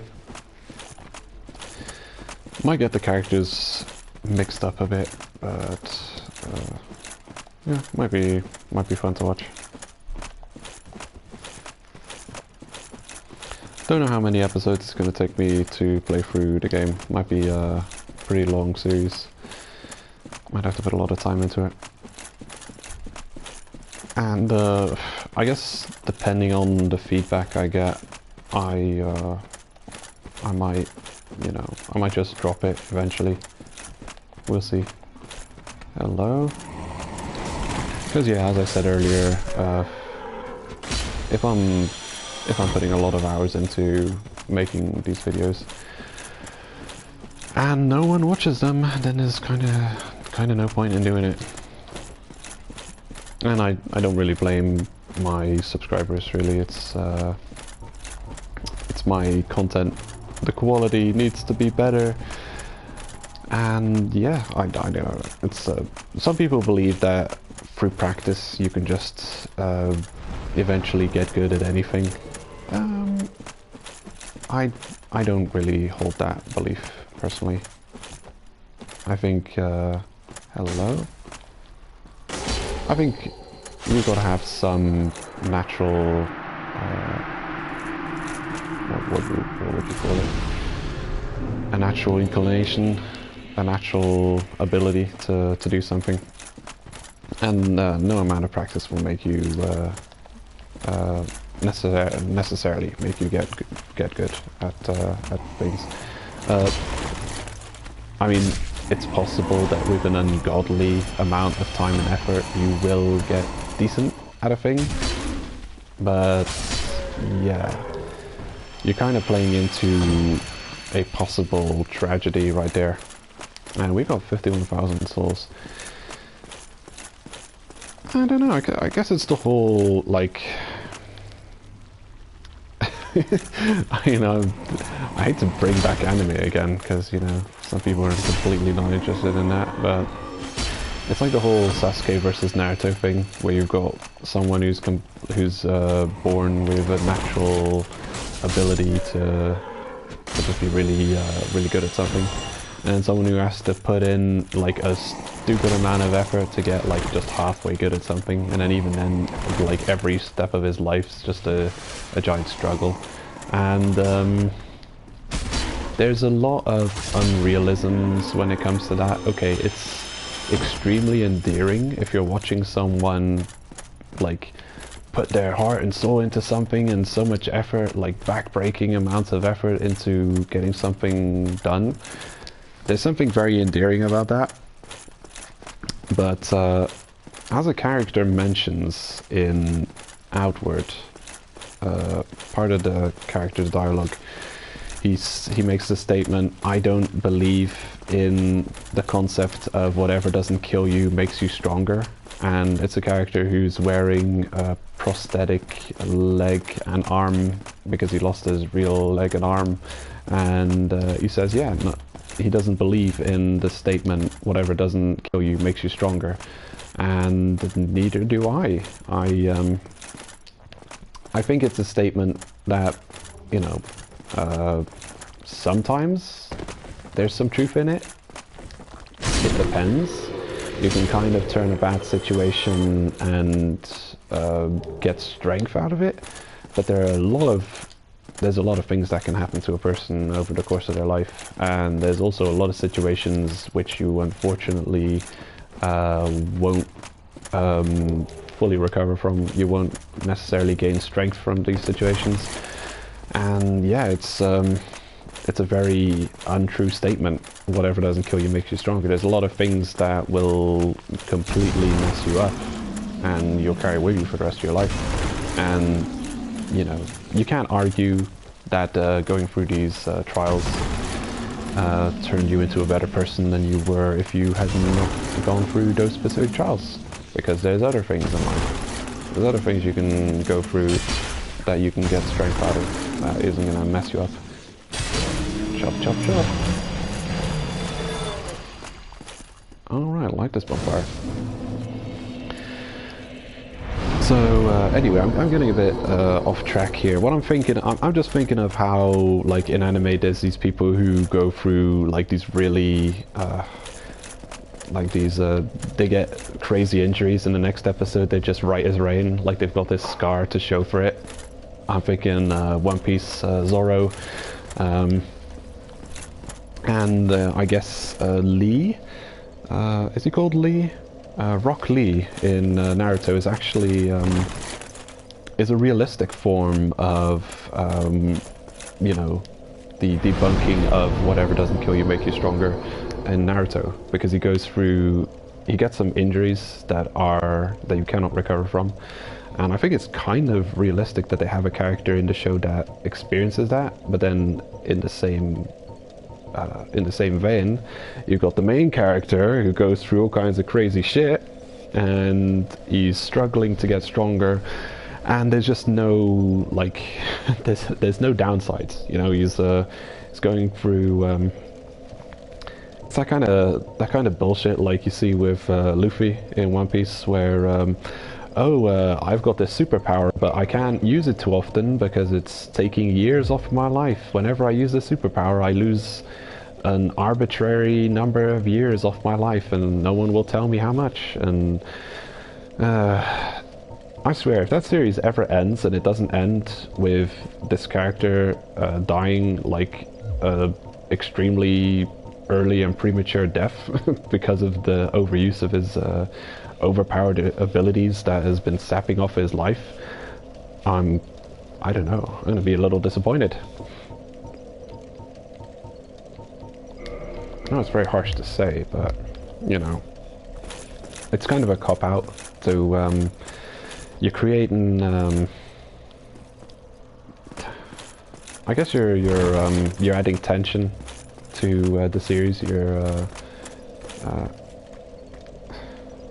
I mean, okay, so you've got a series, you know the characters are not going to die because the series is continuing on, so you know all of the main characters basically have an infinite amount of plot armor. So the question is, how do you make episodes exciting if your characters have an infinite amount of plot armor? You have to add some emotional weight and you have to add some tension there. So having the character using skills that they put so much emphasis on, oh no, it's a big deal they're using this skill because it's actually shedding years off their life. And I guess if you're dealing with a character who cannot be killed because they've got plot armor, because if they died the show would end, or it would drastically change and the fans would be appalled and they wouldn't watch the show anymore. Because a long-running show, just about all of the main casts is irreplaceable. You know, people have their favorite characters. It's got like 800 episodes now, 900 episodes, so can't just go out and kill off Usopp or kill off Luffy or anything, you know. Anyone whose favorite character that is would like despise the creator for the writers for killing them off. Actually, what am I doing here? I'm gonna quickly kindle this Joker before I get invaded, because I can be invaded here, and it's probably a popular invasion spot. And I think I'm gonna kindle it once more as well. That I'm human anyway. Here we go. Not wasting time.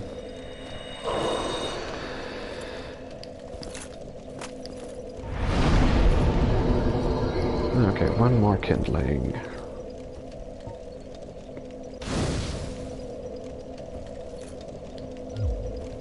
There we go.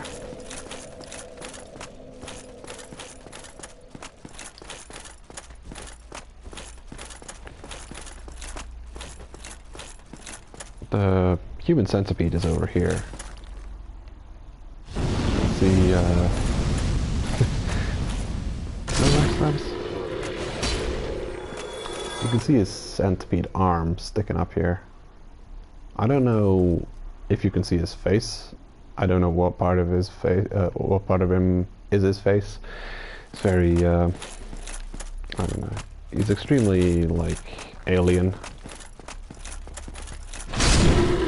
Ooh, get wrecked.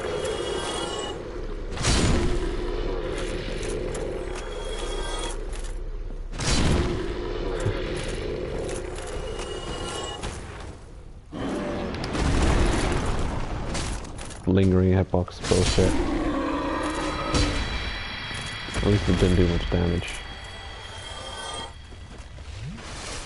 I know you gotta be very careful with these guys because they got like this grab attack that you don't want to get hit by. That one. I immediately get hit by. Let go of me, you fiend. Well, I guess we're your dinner. You know the hippos in Dark Souls 2? I find it cool that they've got this special animation that when they jump on you and you die, that they swallow you whole. Seeing this jump attack of the worm here reminds me of the hippos in Dark Souls 2. I found that really cool that their animation transformed if they got a killing blow on you, and they'd finish you off and gobble you up.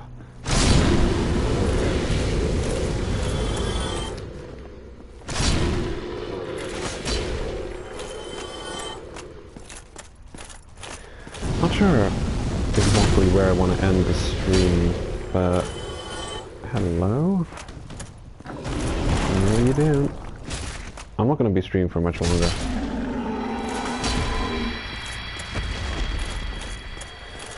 Unless someone shows up unexpectedly, I'm probably gonna stop pretty soon. I think I want to maybe reach the next bonfire, or reach the next big milestone. I think I either want to finish the... we've got a boss coming up, haven't we? Whoa, face plant. Dealt with you.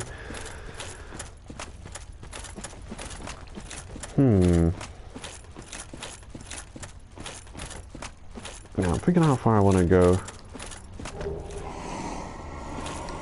I'm definitely not going to do the centipede today.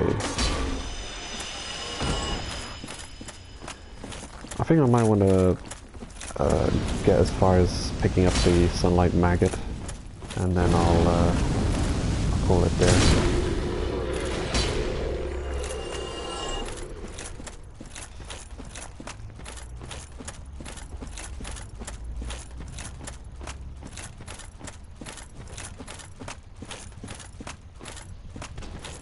Oh, hello. Plunging attack? Oh, yeah. Nice. Damage. 1,500. Oh, what is this? Demon's Great Axe. What stats requirement is that?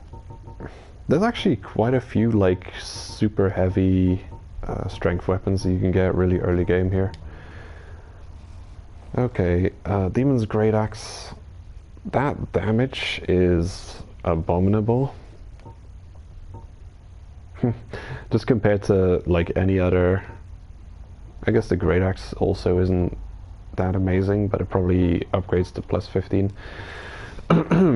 Demon's Great Axe. I want to see how it upgrades. After I get to the end of this dead end, I'm going to go back to the bonfire and see how it does. Because it's got to upgrade with normal Titanite to make it any kind of decent. Weighs an absolute ton. 22 for the weight. Parameter requirement 46. Where's that calculator of mine? Where did I put it? Calculator, where are you? It's gone and ran off again. I'll just use this laptop then. Okay, let's see. 46. 46 shared by... What do you have to share it by to know exactly how much you need?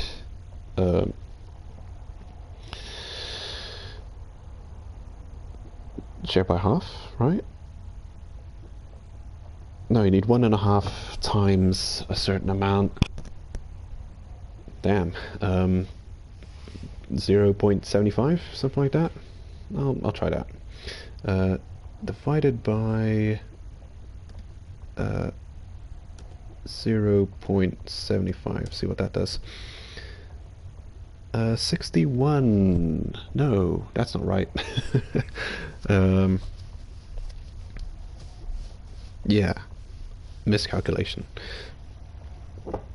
I guess I'm just going to divide it by 2 and times 1.5. Something like that. 46 divided by 2, 23 plus half, 23 times 1.5 is 34.5. 35 strength. Okay. 35 strength. Hold on. Yeah, that's wrong. That's not right. Well, let's see. 30 plus 15 is 45, so it's like 32 or something you need. 32 plus 16, 48. Yeah, you need like 31 or 32 strength to get this working for you, two-handed.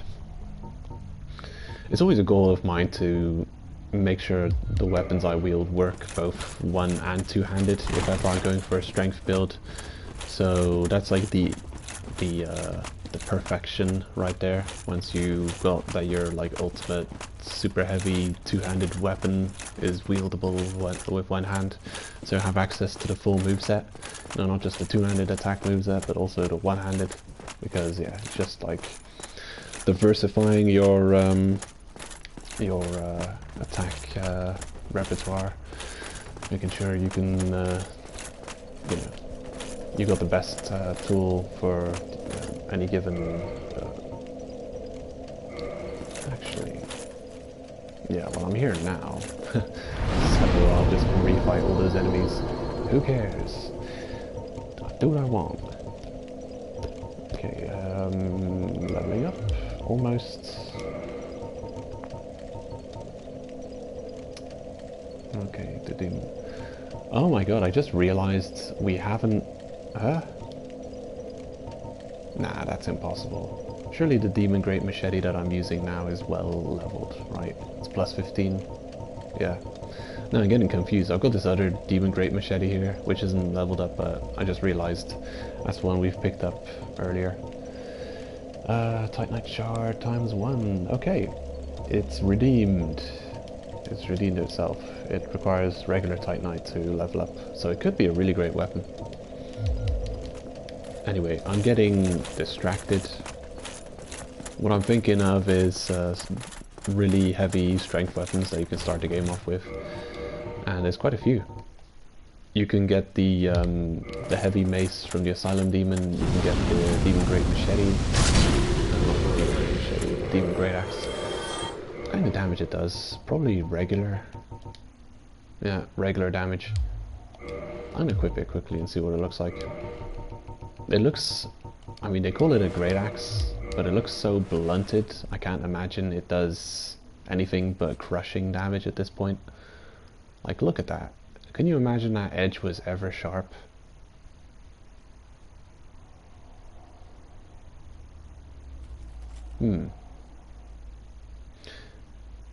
It's also not that nice looking of a weapon. So, well, it is, you're reliant on luck to get it from the first boss. Like, you need to be extremely lucky, well, technically the second boss. You need to be extremely lucky for the Taurus Demon to drop it. And it doesn't even look that great. I don't think I've played through the game ever using that Demon Great Axe.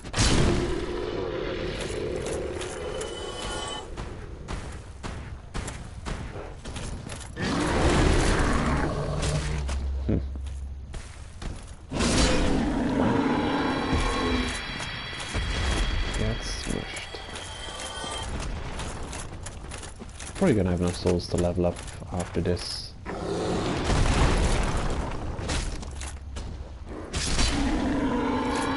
Their movement nudges your hitbox around, even as they're dying. Their character model, their hitbox is just unmovable, just still there, influencing your hitbox.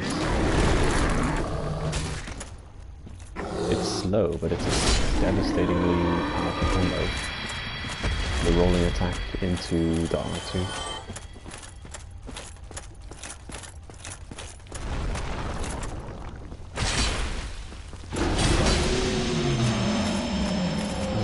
You know what I'm gonna do? I'm gonna equip a whole different set of armor that I don't care as much about, just in case I get nailed by these guys and they break my stuff. The rings, do they have durability? Not in this game. How about my main weapon? It's still going strong. I'm gonna equip something else though. Gravelord sword. Now I'm gonna go with my Crescent Axe +5. Here we go. Just so I'm wearing stuff that I don't care too much about, in case I get hit by the armor breakage attack of these guys. Ow. Damn. Oh, what the hell? Oh yeah, you guys spawn behind me as well. It's a pincer attack. Well shit. That's not good. No, not good at all.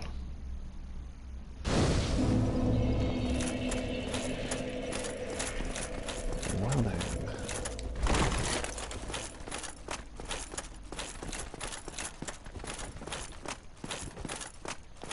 Can't believe his armor is heavier than the armor.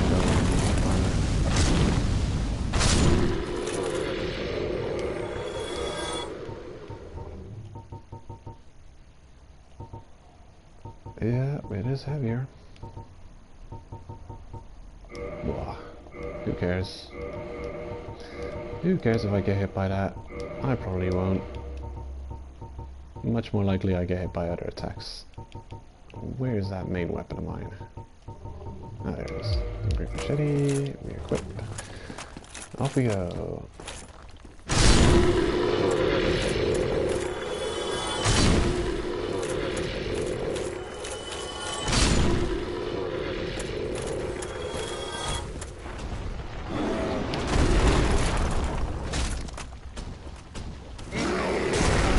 Oh my god. That was a double hit. Like okay, double chug. Ooh, dangerous. I initiated my roll, I believe, after his hitbox, his core was above me, and instead of rolling to the front, I rolled in reverse. It was weird.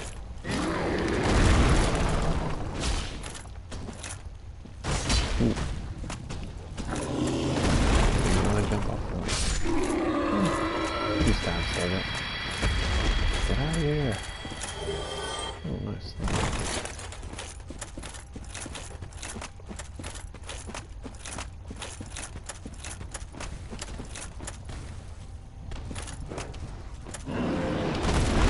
Yeah, we really are at the point where our armor almost doesn't matter when we're wearing such heavy armor. I don't think it can be upgraded. I'll check when I get back to the bonfire. I do want to use these souls to level up.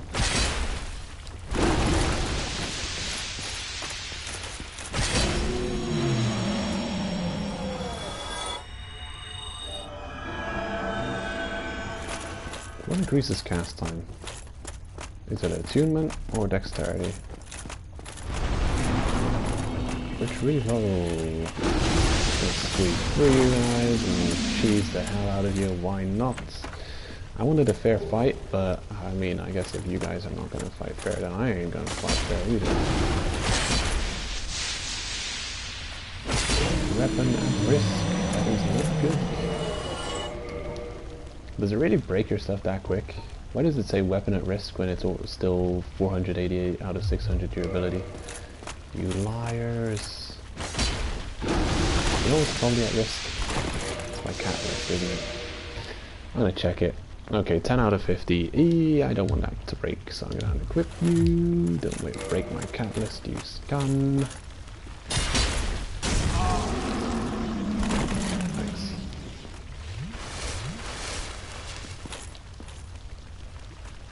Oh my god, I thought that had more forward momentum than it does, but it's mistaken.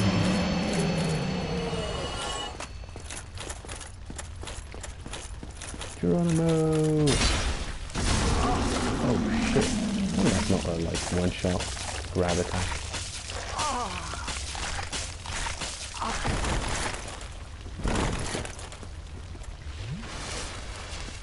Didn't feel a thing.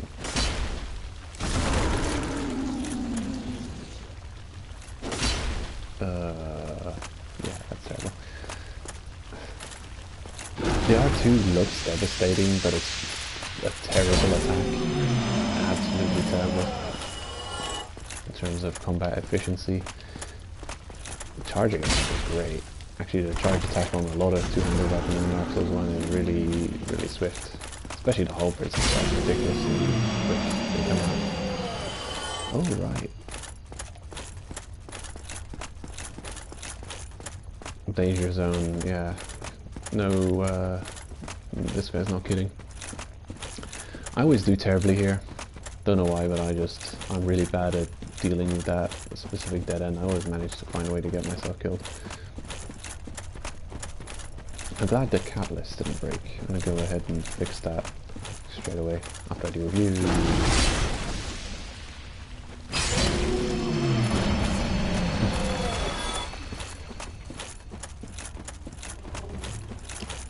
Okay, so there's this. I think I'm going to keep the Ring of Steel Protection on over I'm confident we can deal with him already, the boss. Actually, it looks like we can get the shortcut before the boss. Let's do that first.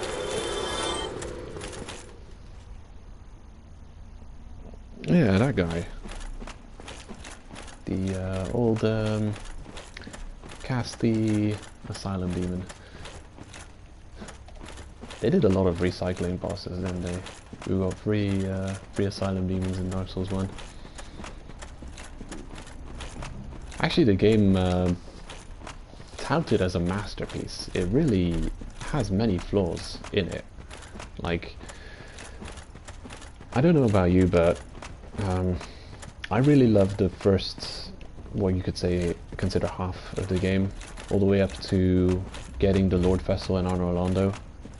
Specifically up to that point, I really love the game, and my interest drops off really quickly from that point onwards. It's just like the narrative is almost completely dropped, and everywhere you go, it just feels like you're going somewhere you're not meant to be. You know, it's not.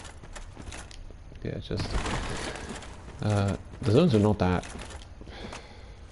I don't know. They don't feel like they've got as much soul as the first half of the game has. You get Sen's Fortress, crazy place full of traps, all the secret areas. You've got the Undead Burg with the dragon, Solaire, the clouds, the vistas, all that stuff. And then you come here, the paths open up after placing the Lord Vessel, and then it's like such such low detail areas, such I don't know. It's like you're coming from a really cool world, and then you're going into like very restrictive, almost like dungeons. Doesn't have the same feel to it, the same flair.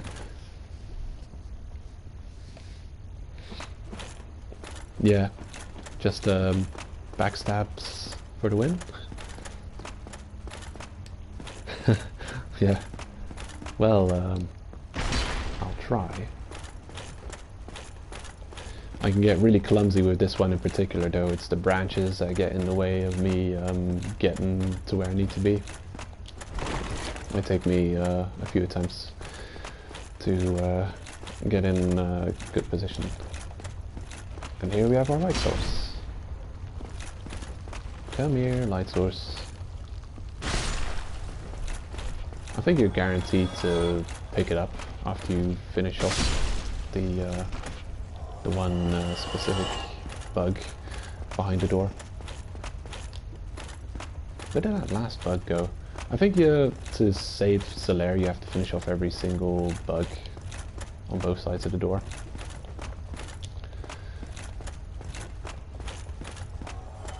I can't shake the feeling that I forgot to kill one of these bugs, but I don't know where he is. He seems to have gotten away from me. Oh well.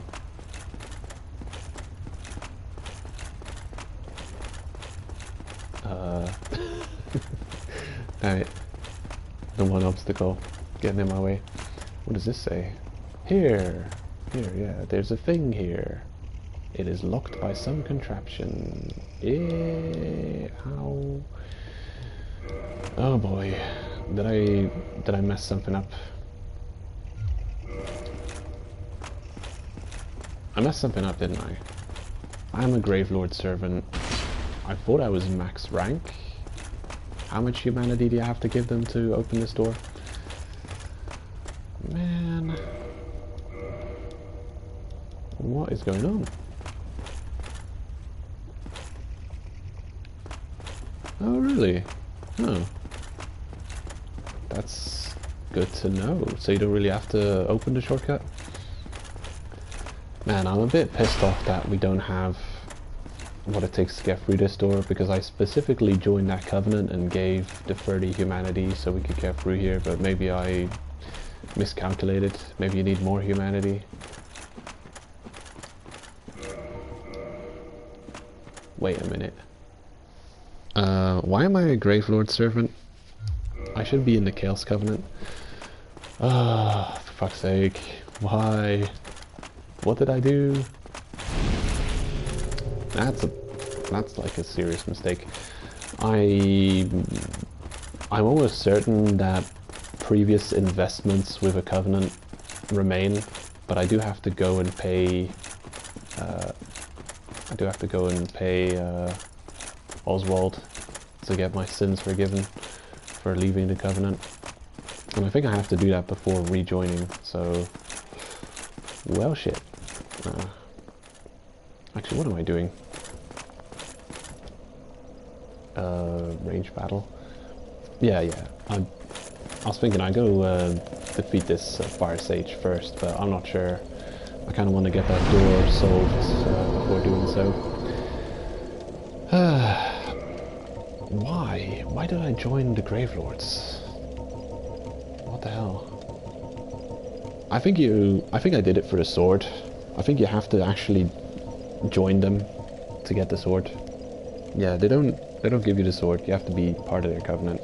You get the trophy just for getting the dialogue option to join, But if you want a sword, you actually have to join them, and I must have, like, not given it too much thought.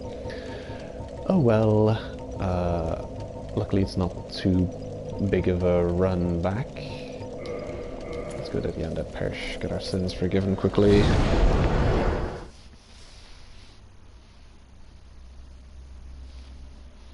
Really? Well, I do know we have sin, because someone has invaded me before. I don't know if it works like Dark Souls 2 and you lose your accumulated sin after getting invaded by one of the blues.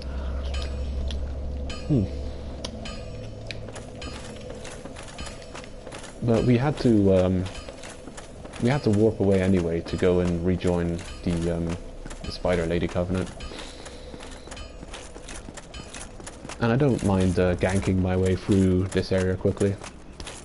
Nice little nostalgia trip. Attack me. You can't do nothing. Boom. Destroyed you. Actually, do I have that ring? I should. If I've played the game properly, I should have this ring. Oh, I do, but it's all the way down here. Almost missed it. Ring of the Evil Eye. That's the ultimate ring to go back through the early game when you're overpowered. So you can just heal off of killing the enemies here. And have to Estus.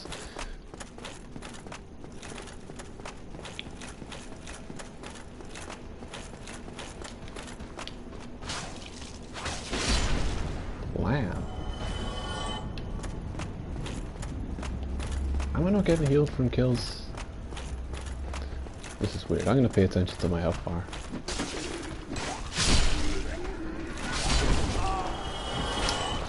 Hell. Yeah, the ring's not working as well as I want it to. Like after I do a swipe and I kill a bunch of them, the game spends a minute thinking about it, and then it's like, yeah, here's some health. Here's some health back.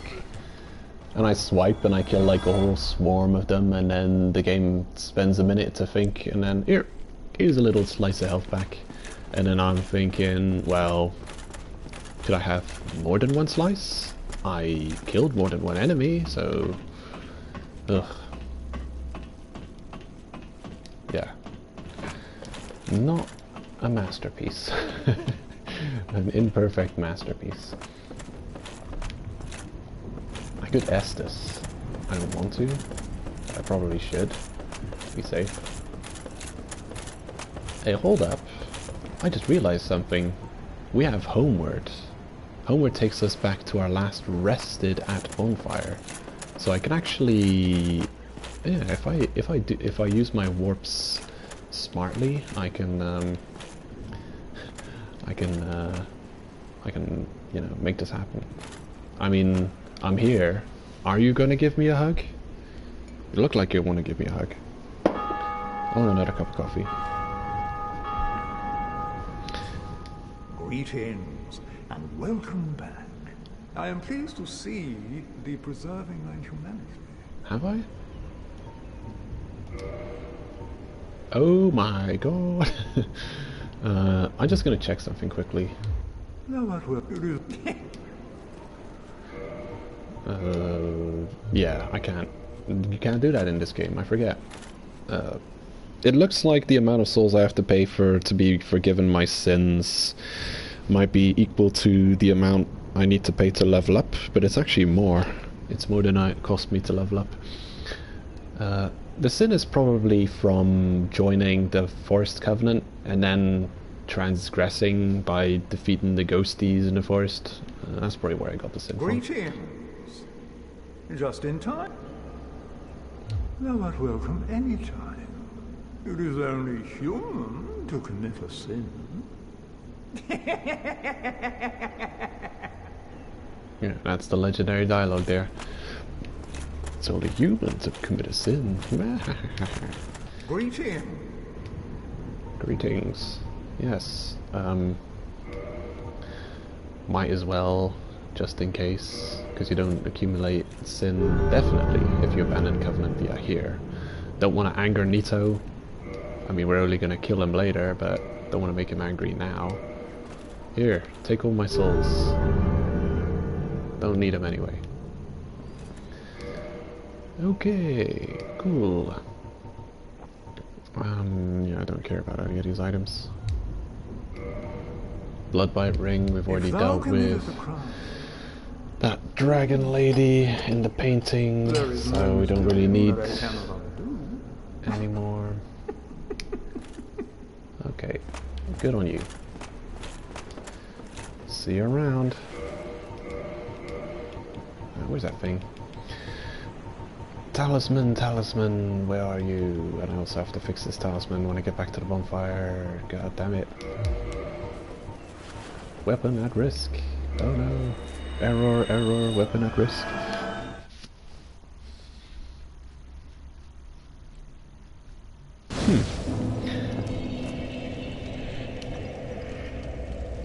Yeah. Yeah, you're going straight to hell. No forgiveness for you.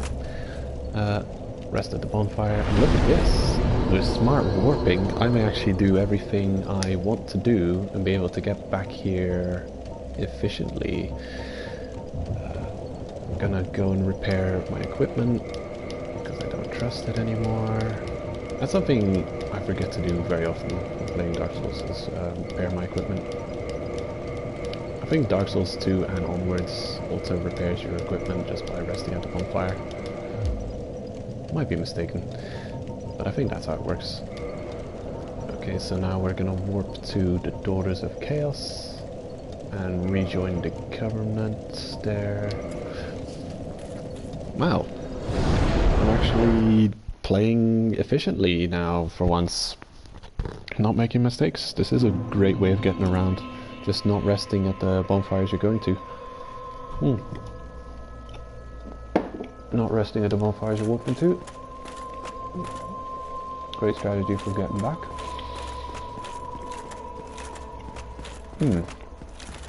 Yeah, I think we need one more kill on Kirk before his body spawns there.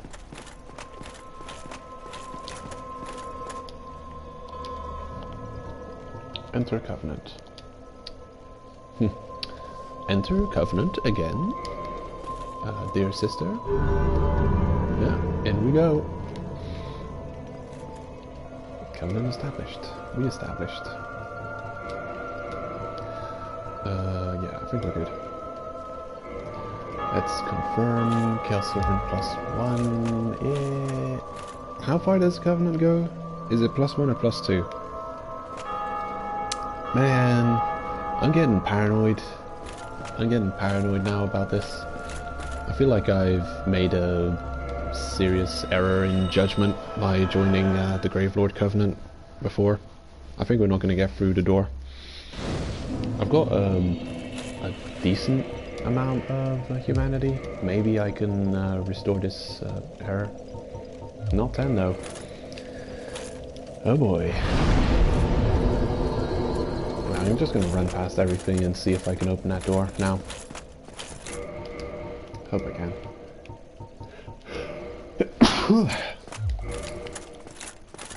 Actually, chlorophy?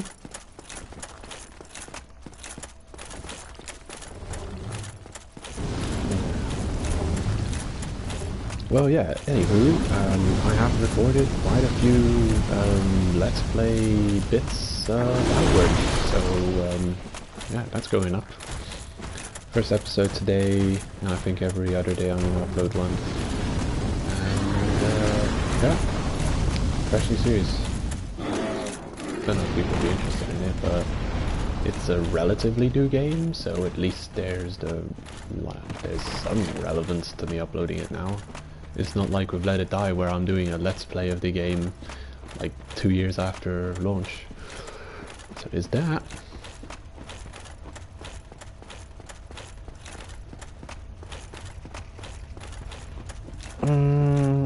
I could do that. You know, if I can't get through, I will. I'll use your method. Does the maggot hat drop on the floor, or let's see. Interact? Oh, never mind. We got it. We're good. either we are still at max covenant, or you don't need max covenant to get through the door. It's either of those. Off we go, and one of these should be brighter than the others. Yoink. Sunlight maggot. I don't know if you need to kill these guys as well. You know, I'm questioning whether or not you have to kill all of them every time you come through here to save Solaire, or if you really just have to kill them all once. Or if you only have to kill the one with the maggot hat. Here, you got one too. Oh, sunlight metal. Never mind. I can't see the last one. I think one of them managed to get away from me, but he may have suicided, so we're good anyway. Yeah. Trying to select the binoculars, but I've already unequipped them. I'm gonna restart my game here. Try and get that Titanite demon, Titanite slug.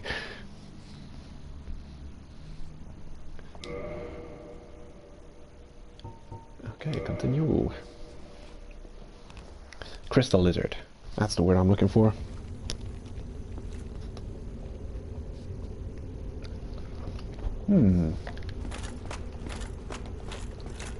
What the hell?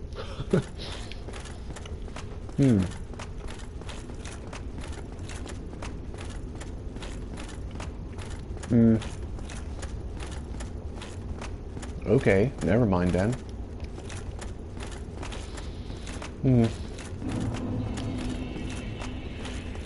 That's been happening to me every time I load in to get a crystal lizard. I think the game load screen doesn't fade out quick enough. I think the game world loads faster than the loading screen dissipates. Not good, not good. That used to be my go-to strategy to get crystal lizards, just re-enter the game and stab them while you're spawning in. Oof, not good. Well, we got a light source now. Where's that silly thing? There it is, sunlight maggot.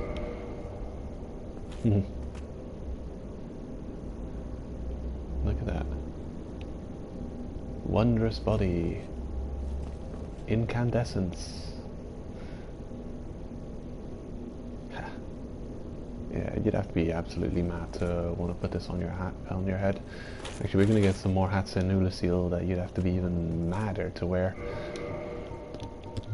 Actually, before we continue on and finish off the stream with this boss, I'm gonna quickly do some inventory management and get rid of these items. I want to put everything in storage that has no actual function and that we're not going to be using anyway. It's difficult to manage, like what items you want to put away and what items you want to keep. It's a mess having all these items on you, but never putting anything in the storage box means that if you do get yourself into a niche problem, a situation, that you're always going to have the items you need to get yourself out of it.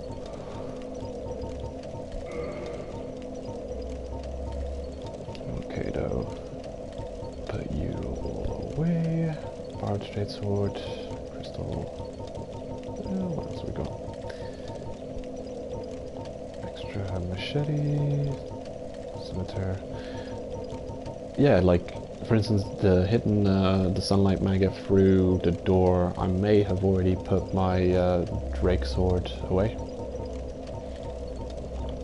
Yeah, I'm gonna keep the crescent sword as my extra weapon, just in case something happens to my main weapon.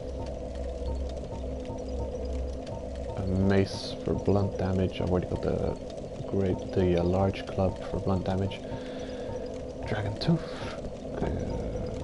Good spear.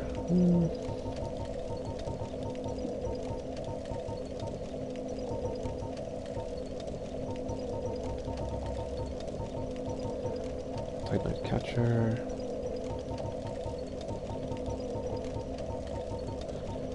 Might as well keep one bow that I can wield. I'm gonna keep the long bow. Heavy crossbow, keep that. get rid of the catalysts, except one, just in case. Yeah, it's really tough to figure out what you want to get rid of and what you want to keep.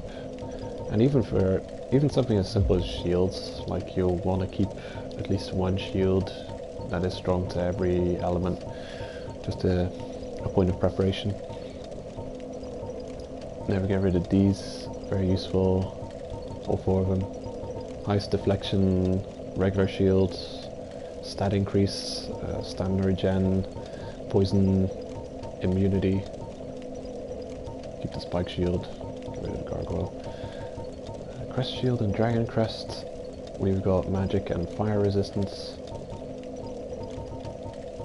I don't know what shield we have that has a high electric resistance. Probably none.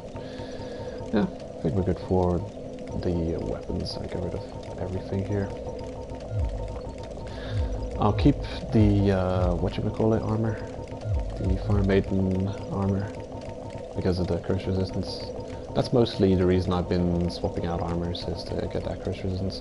I'll keep the gold hemmed for fire resistance. Dinghy, whoops. There, dinghy armor I'll keep for curse resistance. Don't really care about anything else. Fire resistance, curse resistance, I'll deal with every other type as and when we need it. Doesn't matter too much, although I will keep the stone armor for electric resistance. Because that's like the weakness of our currently equipped armor. The golem set, it's kind of not got the electric resistance, and the stone really really has it covered for that. Get rid of Xanthus. The sunlight metal, no. And the mascot fodder, keep. Okay. There. Rings, there's not much duplicates to be found there. They're all pretty much situational, but all useful anyway. Okay, there. Sorry for the time wasting, but it had to be done. Wasting a bit of time now, so we don't have to waste time every time we enter the inventory. So there. What are you doing here? Not going mad, I hope.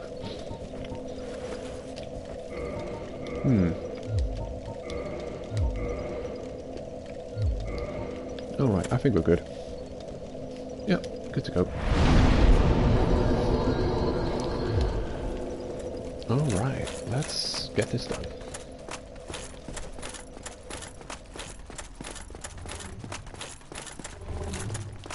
Yeah, I've spent quite a lot of time playing through the beginning area of Outward. I know it just about by heart. I've gone through it with 4 characters so far. Got it. The first character I went through was failure. I got my ass kicked and I completely messed up. And in the beginning they give you kind of like they give you a timed quest as your like first quest. If you mess that up, you it's like the opposite of Skyrim. In Skyrim you don't have a house, but you can buy a house over time.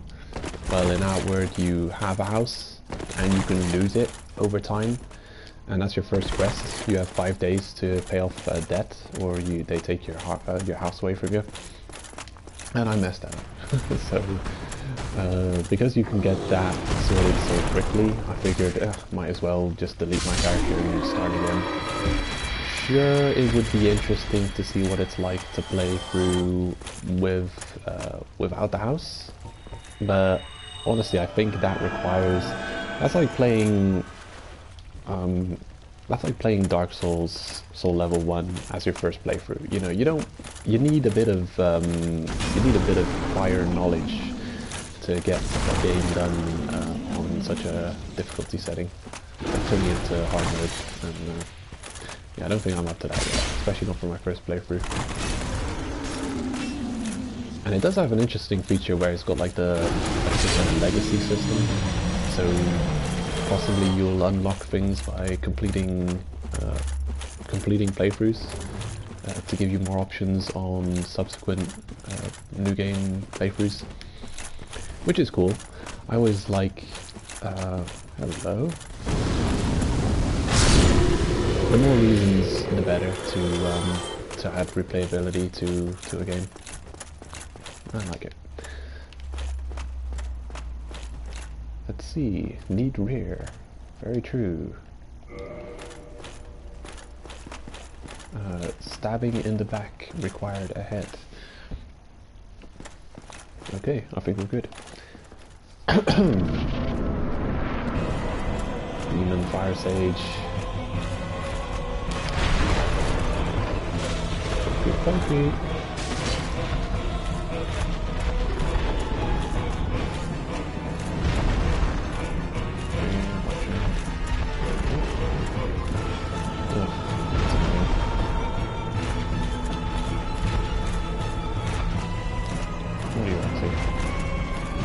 I think this is something you don't want to happen, where he jumps backwards and then he does his fire AoE in front of him.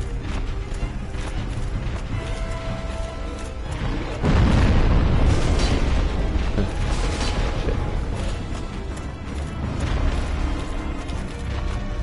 What are you gonna do, right? Okay. Oh, gonna kill us. No problem then. Well, I've got enough Estus to deal with it, so if he doesn't one-shot me with that attack, I should be fine.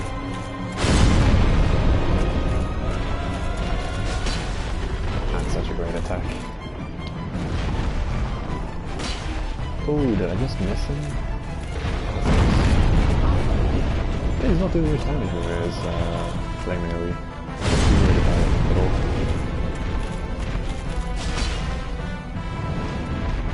Shit. Target time combo.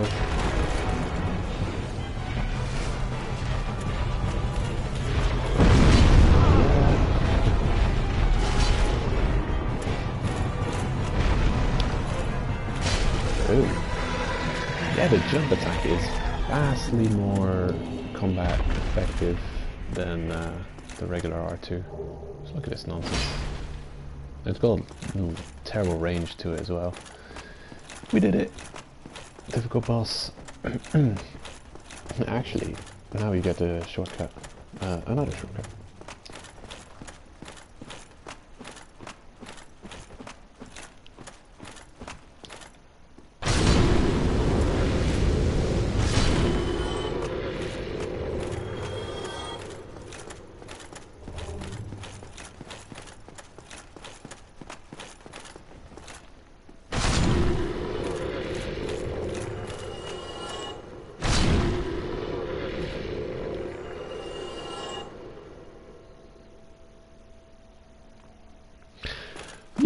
Yeah, definitely I could see that would have been, that was definitely an option there.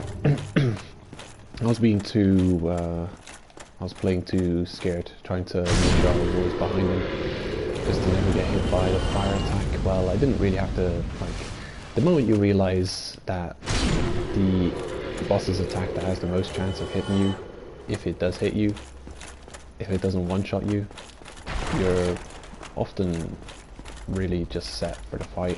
It's a win at that point, because you can just tank the attack. If it can't one-shot you, you can just tank it, and if it's slow enough that there's no way they're gonna hit you 2 times in quick succession, like, yeah, just face tank the fire AoE, heal through it, and the number of Estus is the number of mistakes you're allowed to make against the boss at that point. I think we had, if we had a bit more health, we could probably tank like 2 of his AoE explosions. I think I'm gonna rest at the bonfire here, just so we've got a quick route back. No reason not to.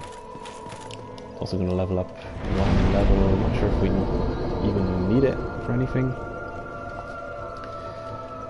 What am I gonna level? Oh yeah, it's Faith that I needed. I wanted to bring Faith to 22. Man, I'm totally gonna forget that next time I stream Dark Souls 1. That I was working on Faith. Specifically for Great Magic Barrier. I like the idea of we're turning ourselves into like a hovel at that point.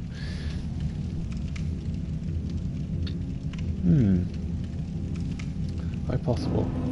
I know that that's like the expert's way of fighting bosses in Dark Souls, is exploiting positioning on bosses to get them to spam certain attacks.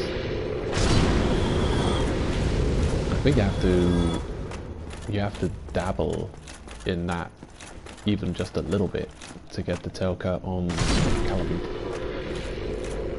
Because you can only really get attempts at the tail swipe in very specific attack animations that he does.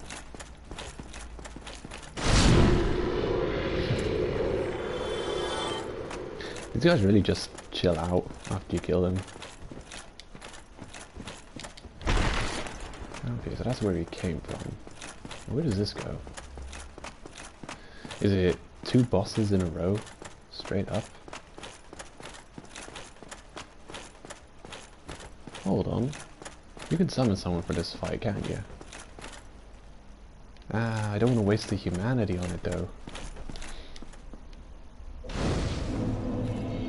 don't want to waste the humanity trying to find one, but I think you can summon an NPC for this boss. Don't know, I don't remember who it is, but it's someone. Is it Tarkus? Tark? Liar ahead. Yeah. This path is a liar. I don't trust it. Soul of a brave warrior.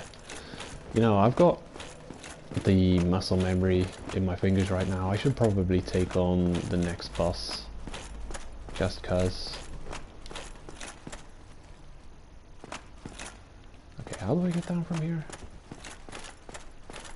This way, right? Yeah, thought so. Yeah, I'll deal with descent speed quickly.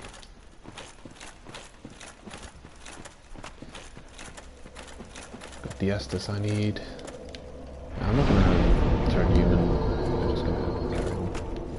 Just gonna go.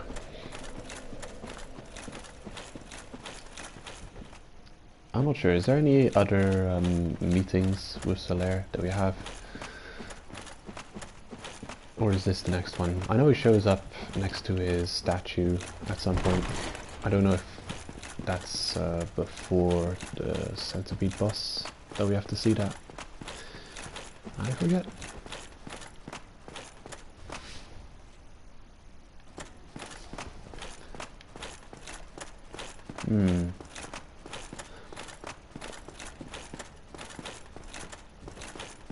Well, we'll see. Yeah, the NPC quests in Souls games are always so ridiculously difficult to figure out. They're a secret. Like the first time the community at large discovered how to get through the quest chains, it's kind of a big deal. But the problem is, because of how replayable the Souls games are, you have to worry about the complexity of NPC quest chains every playthrough. Yeah, and I'm terrible at remembering exactly how they all work. I think I've got Grey Rats figured out, because he's one I will never skip, because you want all that extra inventory. Well, in we go.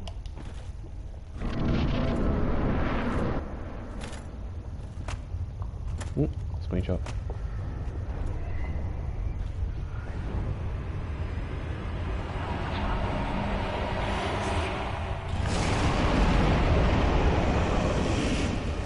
This is like Mortal Kombat's Reptile.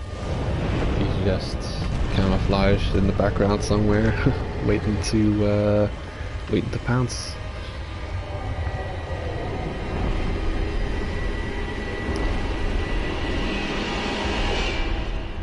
Yeah, that's some kind of demon.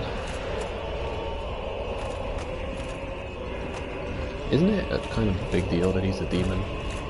Isn't demons kind of a demon Souls thing? Do that one more time, I dare you. Check it out.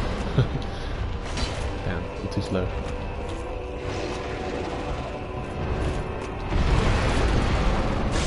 There we go.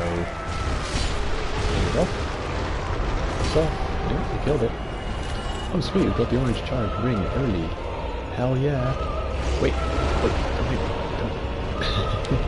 Yay! This is rare, by the way. I mean, it's rare for me to do this. I've never put him in the lava. I think I'll do it just for the fun of it. I know you can get the ring early, or I actually forgot you got the ring early, but yeah. I usually just fight him and put the ring, get the ring and put the ring after the fight's done. But it's pretty cool to have it for the fight. Let me just read it out. Should I read it on? I'm a cheater.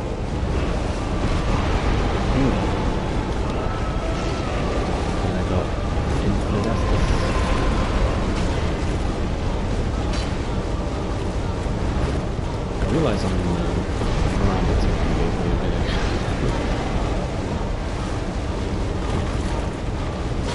I'm just stoked we got the orange challenge, so fortified just dancing in it.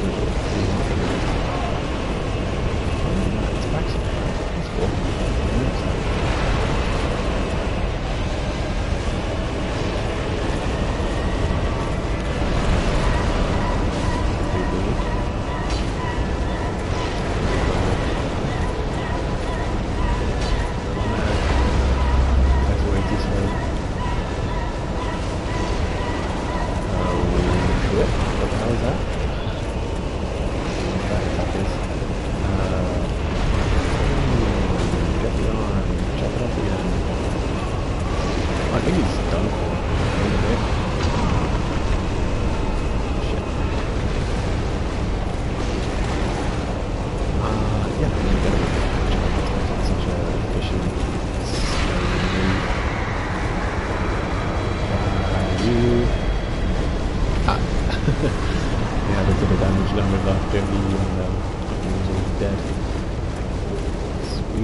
This is when I usually get the orange charred ring.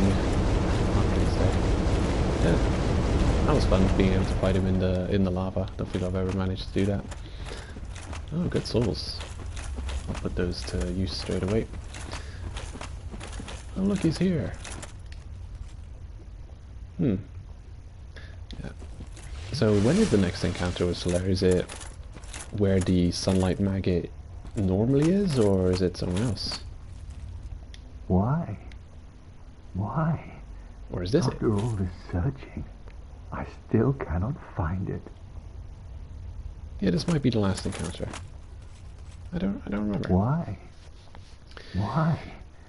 After all this searching, I still cannot find it. Oh, so sad.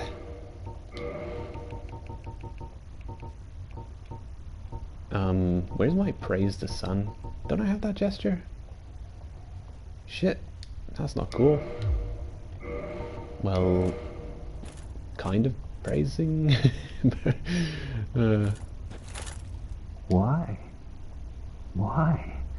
After all this searching, I still cannot find it. Well, that's just sad. Yeah, I think I forgot to pick up the gesture. I think you can get praise the sun. Where? When do you get praise the sun? Is it when you probably have to join his covenant at the statue, don't you? Have to get praise. Yeah, that's the way you get praise the sun.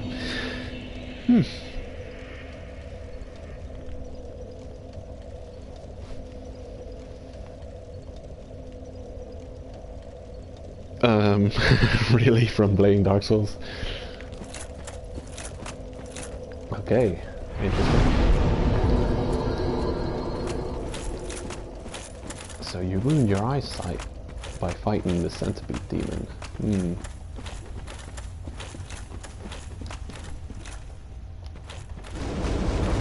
Yeah, this place used to be super bright, didn't it?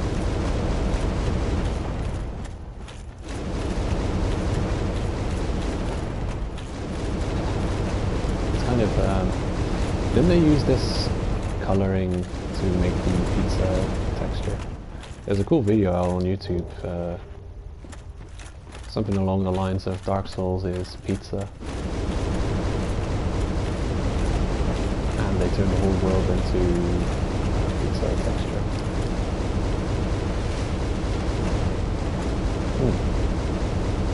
There's a little lava shower. Getting the grime up our armor. Just throwing it right off. Go. Good to go.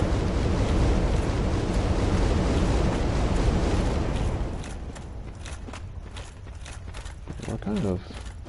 It's kind of hell right now. Unfinished game.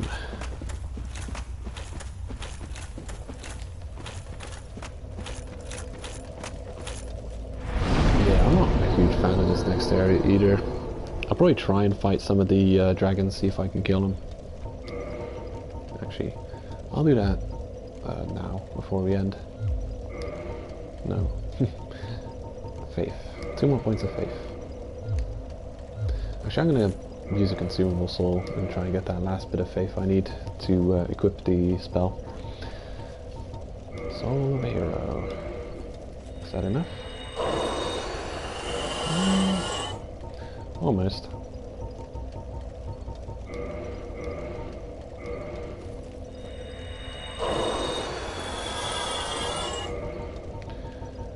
One more, possibly. Soul of a warrior.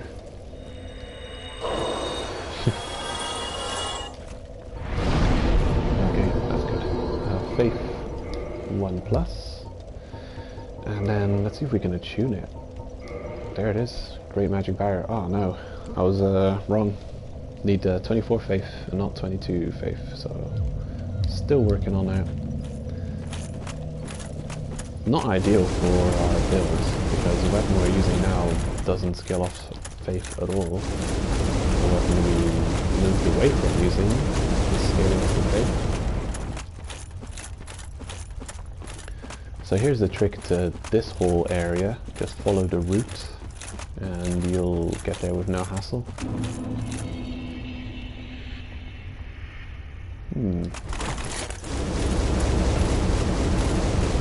There's the dragon stumps. I don't know their moves actually, so we'll try and learn it. Go, yeah.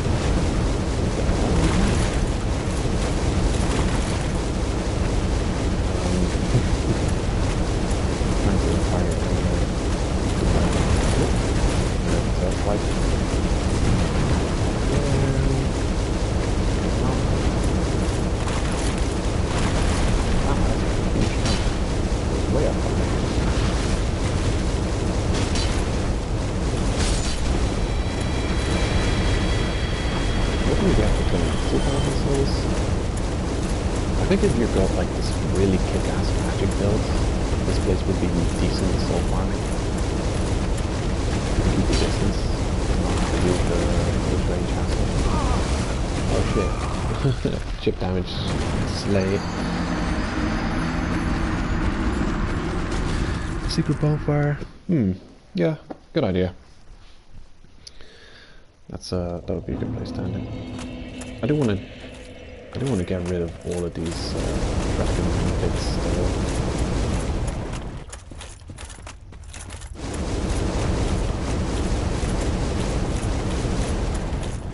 I don't have much Estus. That's a problem.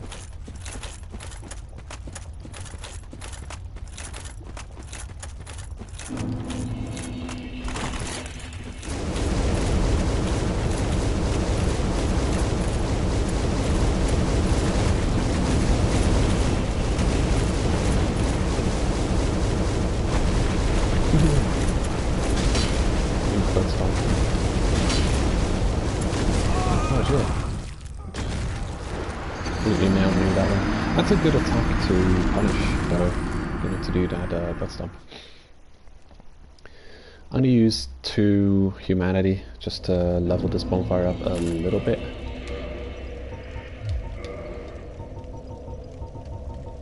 I might go and farm humanity a little bit after the stream, just to get like 15 to 20 regular humanity.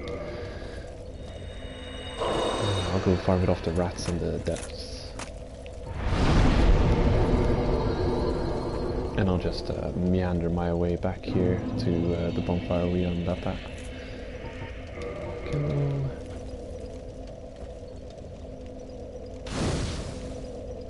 Yeah, I wonder if I'll attract any new people to my channel with the Outward Let's Play. I don't think a lot of people have Let's Played it yet.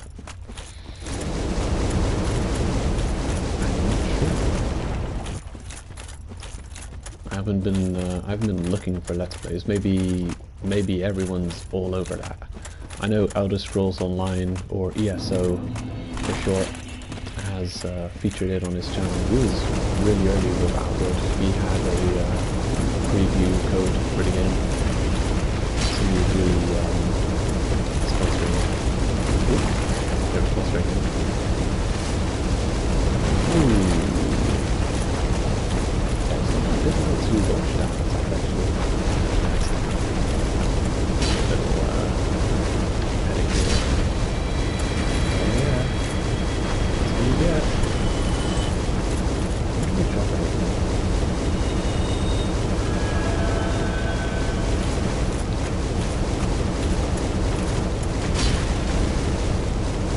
Oh, hold on. We could get, do you have enchant weapon fire in this game? Is it biomancy? Oh come on, maybe stop spamming like one attack. I don't know how to dodge properly with you scumbag.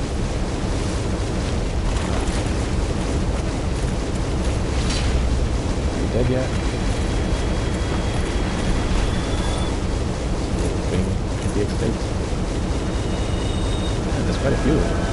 How many of them? How much of them are there? Oh, that's diamonds.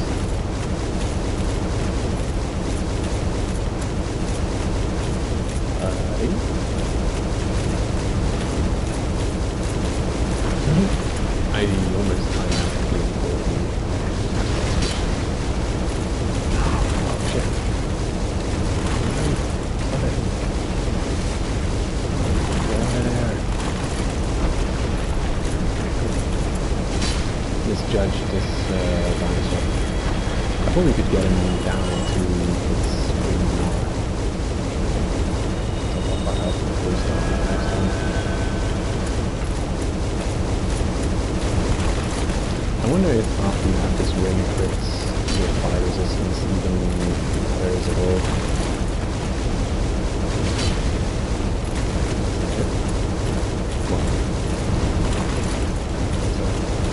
Ooh, close. Ready? Oh, that's a good time. Tantrum.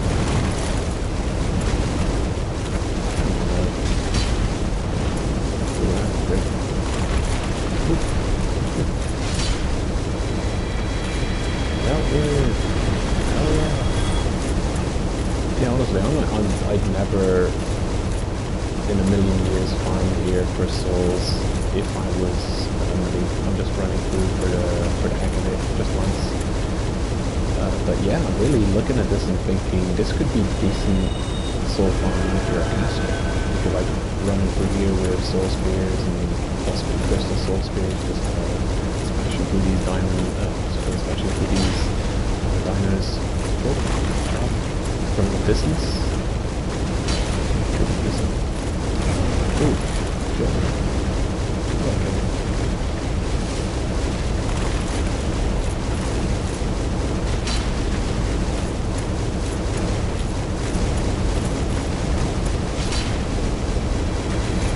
Shockwaves.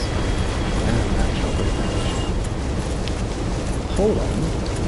Does this carry on? How far does this area carry on? Oh, that's weird. Ah, sorry. Yeah, I was thinking, like, how loud is the game sound here? Yeah. I'm not gonna carry on in this lava.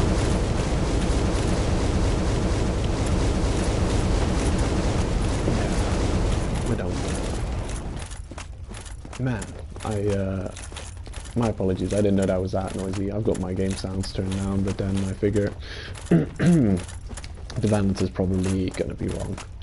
Whoopsie. They continue on for ages though. Like, imagine if you're a caster. You get 2,000 souls apiece. You could just run around here, you could probably 1 or 2 shot each of them and get a ton of souls out of this. There's a 1, 2, 3, 4, 5, 6, 7, 8, 9. They're all over the place. It's crazy. Don't know what this is.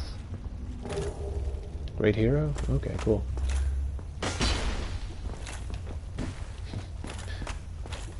Weren't these illusory walls? I thought they were.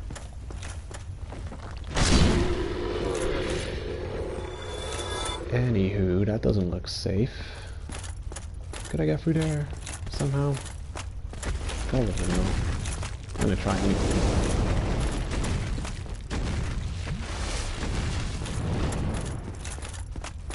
Maybe this is just the way to go.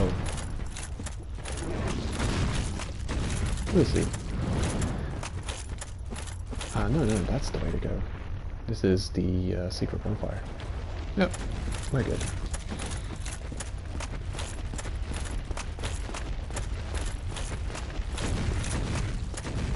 Probably right below us. That's a good bonfire. Twin humanities, I much appreciate. Down we pop. Whoa. That one's not illusory. Let's check the others. What? Out of here.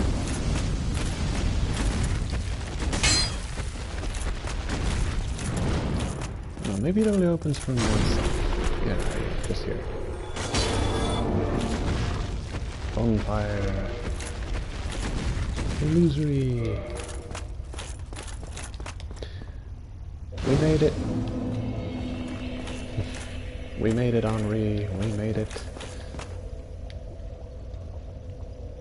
Okay. That's fine. Yeah, gonna walk the hell out of here. Get some humanity. Possibly buff up this bonfire. It's relatively safe to traverse old areas in human form. Once you've dealt with the boss, they can no longer invade. So where is it?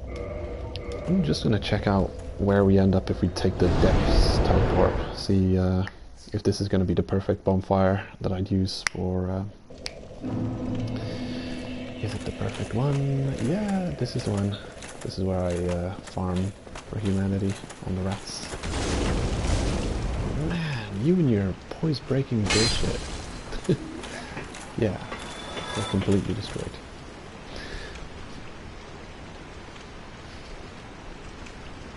Yeah. This weapon is... I wonder what the R2 is for the one-handed moveset. I know this weapon is ridiculously strong, but its moveset is absolute shit tier. The charge attack and the rolling attack are decent, at least, usable. The poke, even though it's relatively slow, the charge, I probably dealt with enemies the best. Probably one of my favorite movesets is the weapon that I've put in storage, the Black Knight's Great Axe. Yeah. Okay. Gotta keep that equipped for a little bit longer. But actually, for a minute, I'm gonna equip the gold serpent ring first. Here we go. Covetous gold. Don't have a treasure chest hat yet. It's probably waiting for us in the archives. Oh well. A 1 drop rate increaser is already good. Actually, since I'm farming humanity, I might as well just use 1 or 2 humanities to also increase the drop rate. I don't see it. Where's that drop rate?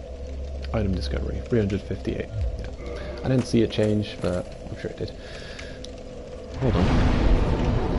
Might as well kindle this 1 point. for future playthroughs, which will not happen, but just in case, who knows. Well, that was enjoyable.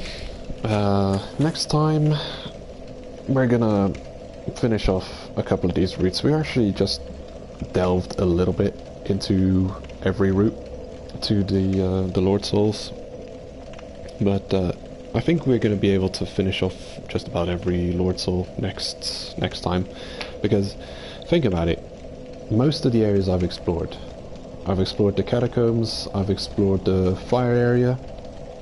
There's still a bit of exploration left there before the you know, whatchamacallit, the tree grub boss, the terribly designed boss.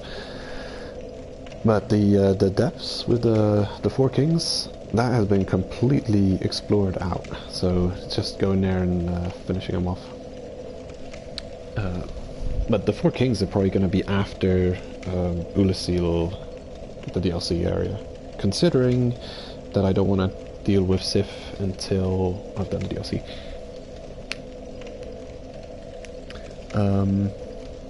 Am I offline? No, I'm not offline. I'm seeing ghosts running around all over the place. But I've dealt with the boss in the area, and I think that's how Dark Souls 1 works. You can't be invaded once you have dealt with the area boss. So I don't have to worry about being invaded. Well, thanks for keeping me company, Vincentius. Much appreciate it. And to anyone watching this after it's up on YouTube, thanks for watching, and take care. See ya next time. We're gonna make some crazy progress next time. Might even beat the game in the next stream. And I'll be moving to Dark Souls 3 after that, which might be more interesting to watch. There's just more going on in Dark Souls 3 too. Dark Souls 1 is quite like desolate in comparison. No, I still enjoy it. Yeah. Thanks for joining. Take care. See you next time.